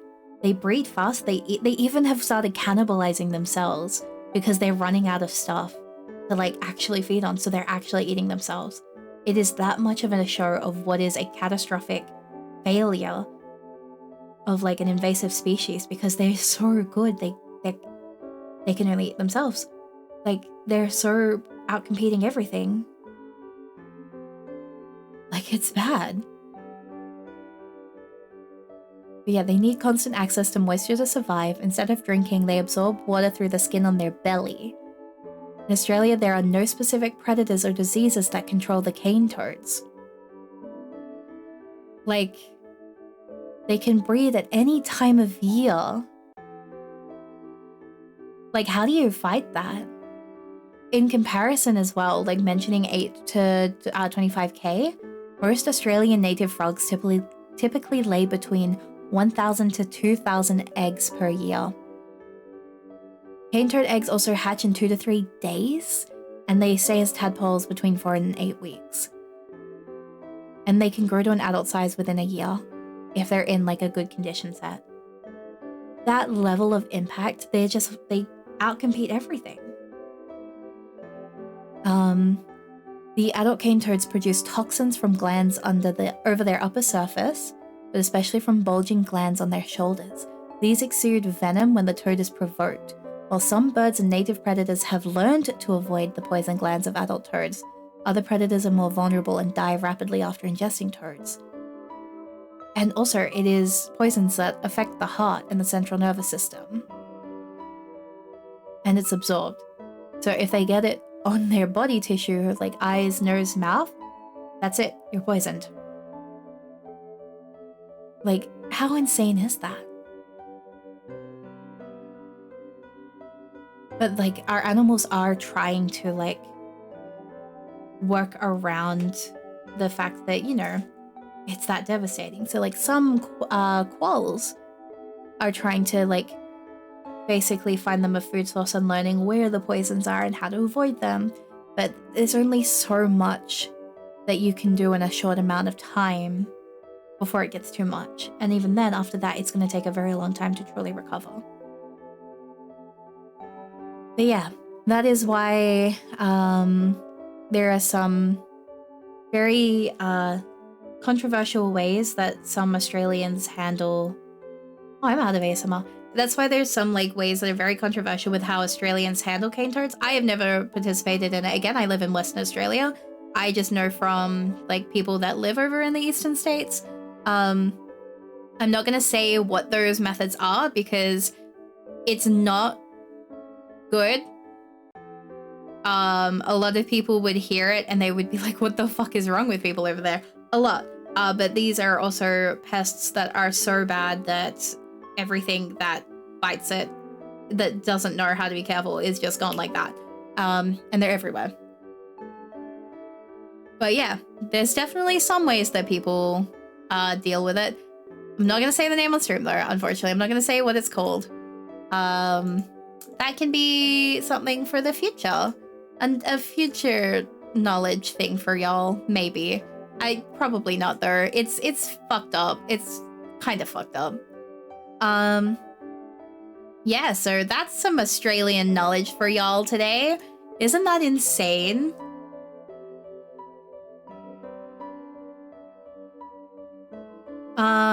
Yippee! Exactly, yippee!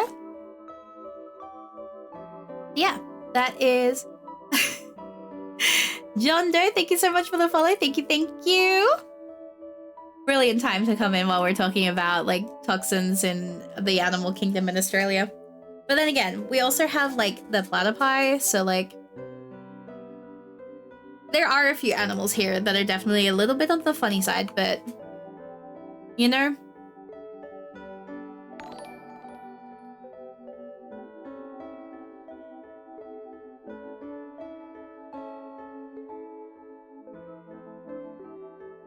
I will say, okay, wait, I'm gonna show you guys a really cute animal. Give me a second.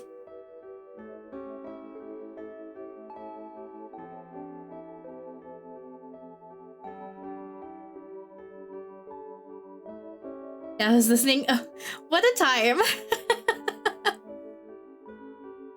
Let me grab... So this is a little cutie as well. I mentioned this as a potential animal. Give me a second. Why am I looking in the wrong folder? Okay, give me a second. Give me a second. I got this. I can do this. It's not... Interesting. Wait. Maybe I fear I might be stupid. Huh? Oh, it's AVIF. See, all I know is pain.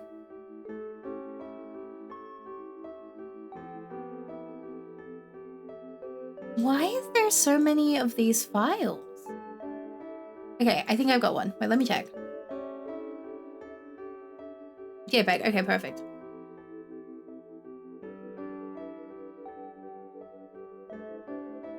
All right, there we go. So this is a quoll. This is a baby. And I love them. So when I mentioned that quolls have been learning how to do it, that's them. We love them. We respect them. These are little babies. I joked about being one to mama one day. You thought what I was talking about was interesting? I'm glad you enjoyed it. I have a lot of really, like, you know, because these are like the animals that I've grown up with. So I like talking about Australian animals because they're really funny, and a lot of people don't know a lot of Australian animals. Like, a lot of people know like koalas, kangaroos, emus, and quokkas, but like, we have some funny little guys. Like, tell me that that is not the cutest little stand-up lad you have ever seen. Like, is he not just perfect? A true little baby, even? I'm gonna see if I've got another good one. Haha! Tiger hole, there we go. Here's another one. Look at him! He's a little quoll. We also have IMO, the best possums in the world. Because, like, I know that America has opossums, but we have possums. And I think that we have the cutest little possums in the world because they're like little guys. I will tell you though, they are definitely interesting when you find them in the wild. I'd say it's not cute, right? And do you ever think, okay, so the quoll is funny though. Okay, so with the quoll, that's a predator. Like, let me see if there's one with their teeth open. Their teeth open, their mouth open. Let me see if this is one that can be shared. It's JPEG. Okay, I can share that. I think I can share this one. Like, they have a set of, okay, it's not. Come on, it's JFIF. Okay, let me find a different one. Oh, wait, this one's so cute. Okay, let me get you this one. This one might be a good one. Please, why are they all JFIF? What is happening? The way that I have it set to also, like, be, like, PNG. Let's see if that'll fix it. Let's see if I can lie to it. Yeah, there we go. Oh, it's tiny. Look at this little guy. Look at those teeth. Those are fangs. They are such a little tiny baby. But, like, also a chomp. Do you know what I mean? Like, that's gonna put a, like, good amount of holes in your person if they bite you. And, like, the best part, right, is there's 4 species of them. And, like, so the website that I'm pulling up for you guys right now, just to really sink in how funny these little guys are, they refer to them as Australia's native cats. Like, they really go, yeah, Australia's native cats aren't much like cats at all. Like, yeah, that's surprisingly, this is our equivalent of a cat. But they're also a marsupial, which is really, really exciting. Because, like, you know, marsupials, they're a little funny thing. But you've got your eastern, your northern, your spotted, and your western. And they're, like, really nice. They do yawn more like one. Exactly. They are night hunters as well, and they're very opportunistic carnivores. So as long as it's meat, they're fucking down for it, no matter what it is. And they have pouches, so their young is raised in pouches. They do also eat a lot of possums and rabbits, insects, frogs, birds, and, like, some smaller mammals. But yeah, they're opportunistic, so they will grab whatever they can. Do you keep them as pets, or are they just wild animals? Just wild animals. You are not allowed to own a quoll. They are very much illegal to own as a pet. Because, we're very, very, like, we are very strict on what you can keep as a pet here. Like, even technically, you're not really meant to keep kangaroos as pets here, or, like, anything. We have very strict rules as to what can be kept as a pet versus what can't be. Which I think is good. I think it is good with how, like, strict we are. But I will still be pained that I'll never be able to own, like, a lot of animals that I would absolutely love to own. Like, being able to see a chinchilla in America was life-altering, and the fact that I will never get to own one because I live in Australia haunts me. People want to have a kangaroo as a pet. People that want kangaroos as a pet are tourists that have moved over here, or stupid people. Because kangaroos are, like, they see, like, the cute little, like, rehab videos, and they think, oh, I could raise a kangaroo, but you can't. That's not, you shouldn't. Kangaroos can be so nasty.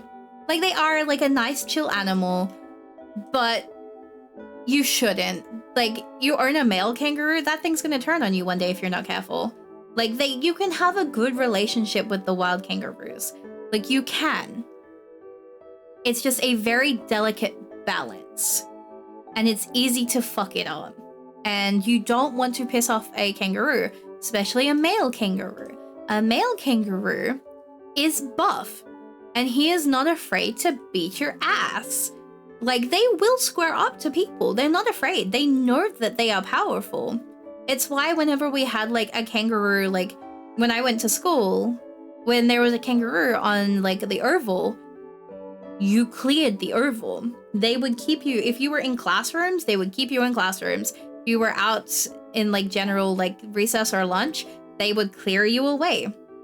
But you would also know to stay away. Like, we were taught that from a very young age. Don't approach the wild kangaroos. They are not friendly. They may appear friendly. They are not.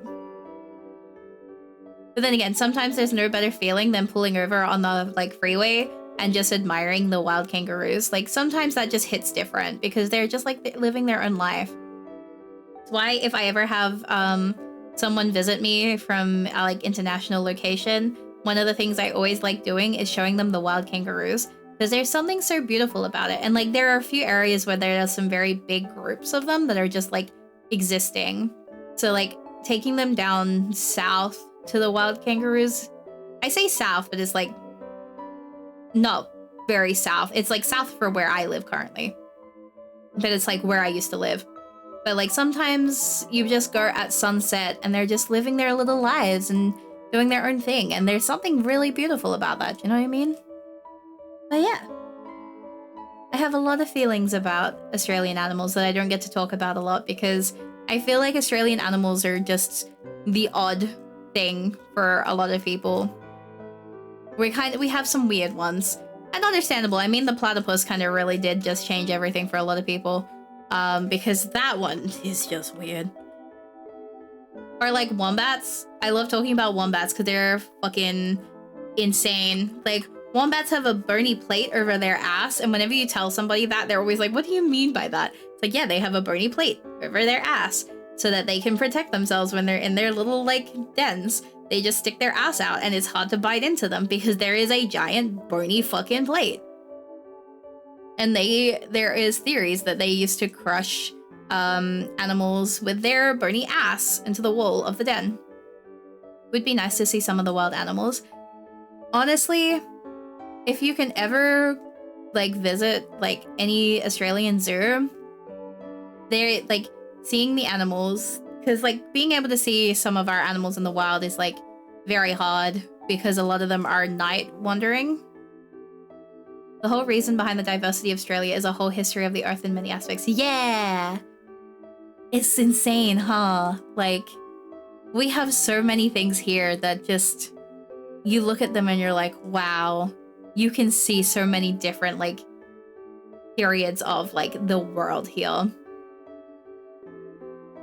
See, like, it's not just a crackpot theory, because there have been, like, instances where they're doing, like, a lookout and, like, study of the wombats. They'll go to wombat dens and they will find, like, bones and carcasses of, like, predators around their dens with blunt force damage to their bodies.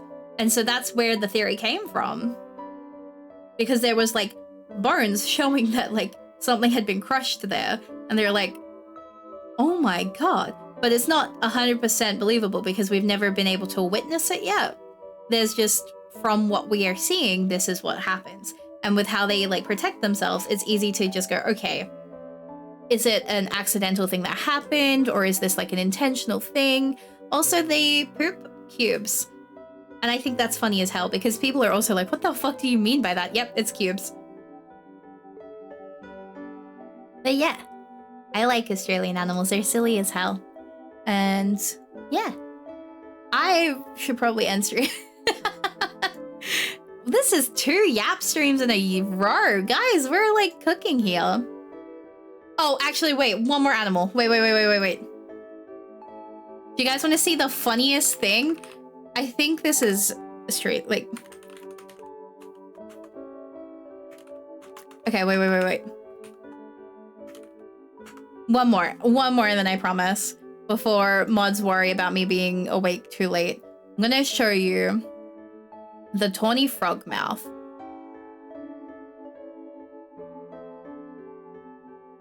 They are my favorite little dumbasses. I'm gonna show you it looking nice first. And then I'm going to show you it looking absolute. That's a, come on. Give me what I want. Give me PNG. Let's see if that worked. Ha! Yeah, so that's a Tony Frogmouth. Isn't he so cute? Isn't he the cutest little baby? Don't you just love him? And I'm gonna get one of them being stupid. So they basically can make themselves hidden and look like branches on a tree. And I think that's really cool. Like, they can just hide in trees. And I'll show you one where it's like trying to blend as a tree.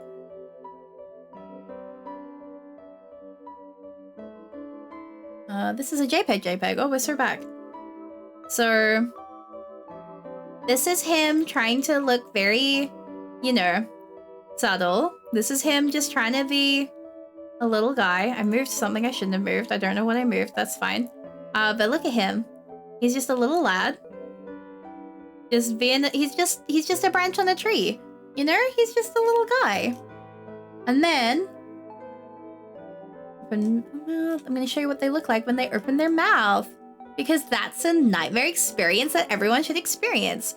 They can do that with NX. They sure can. You should. I can't say that sentence the way that I want to say it. Let me find a different way to say that sentence.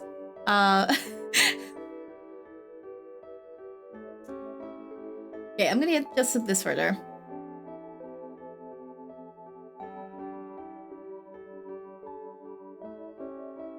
This is a side-on of it opening its mouth.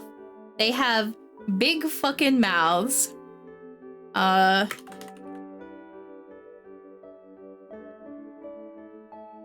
He looks so stupid. And they get stupider. Like, these things are just like an owl moving their neck in ways they should not be. Exactly. Need a gale kind to be based on this and be an upwards rain. I really, really, really wish they could. I would love nothing more for them to bring in a Tawny Frogmouth. Because, like, I just think it's funny. Like, also, the funniest bit is you guys are looking at this, and it absolutely, to you guys, it looks like an owl, right? It looks like a type of owl. It's not. And I think that's insane, because they're more closely related to nightjars than they are owls. But you would think, at a first glance, oh, that must be like an Australian owl. Nope. They're just fucked up like that. Raw face? Oh my god, I need you to see this raw face. This one is... Look at this.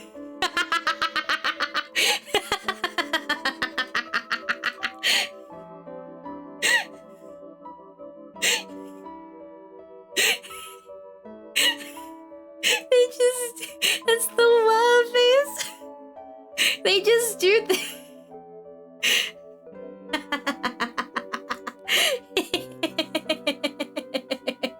They're so stupid. I love them so much. Like, they just do that. When I tell you, seeing that IRL hits different, because let me tell you, seeing it IRL hits so fucking different. Like, they're so stupid. I love them so much. I have such a love and adoration for frogmouths. Like, look at that Tawny Frogmouth. Look at him. He's going through it. They're such stupid birds. I love them. I wish they were an owl though, because that would be even funnier. Oh, wait, here's another really good one. Oh, it is a JPEG too. Oh, we stay winning. Watch this. Oh, it's too big. Wait. There you go. Look at him. He's so stupid. I love him so much. So yeah, I have a deep love and adoration for Tawny Frogmouth because, why do you look like that? You know what I mean? And like, face forwards as a bird, they also look just absolutely ridiculous. Like, when they're just being them, and you're just like, what are we doing here? Let's see if this one will work. Yes, there we go. Oh, it's tiny. There you go. Isn't he funny? I love him. Isn't it great? I love him. That's the Tony Frogmouth. But yeah, anyway, that's my info dumping for today. We will have to end stream here because it is 12:32 p.m. So I do have to finish up for the day, for I have to be awake at 5. So, announcements, keep watching for things. Things will be announced in the next couple of days, so keep an eye out for that. I can't tell you anything more. Big things will be happening tomorrow or the day after. Again, I can't give specifics until it's happened, essentially. But I'm really excited to be able to share things with y'all as it happens. I'm just waiting for the all clear to be able to share announcements. So once I get the all clear, just y'all wait. Big things are happening. Yippee! As well as that, stream tomorrow, stream Friday, and then I can't say what's happening this weekend, but just hear me out. And then this weekend as well, we'll also be announcing the official date for the sponsored D&D one-shot campaign. Wow, what are my words? We'll also be announcing the date for the D&D one-shot session sponsored stream. So I'm very excited for that. That should be getting announced very soon. We're all excited. We're all cheering. Make sure you're following me on Twitter so that you can stay up to date with all of the announcements. And if you also want to get access to a lot more information as well, you can join the Discord. Make sure if you join the Discord, you take the Kindling role, as the Kindling role will give you access to my community, just because it is a group community and it depends on what roles you take to what areas you get access to. So Kindlings are for everyone here. TCG card simulator tomorrow. I modded my TCG card sim. I'm very excited, and I might mess around with it tomorrow before stream as well, because I had ideas. But I learned how to do some slight modding, so I'm very excited. I'm very proud of myself. Maury got to see me preening my feathers all excitedly about it. But yeah, we'll end stream here. So, as we say at the end of every stream, stay safe, make good choices. Thank you so much for watching, everybody.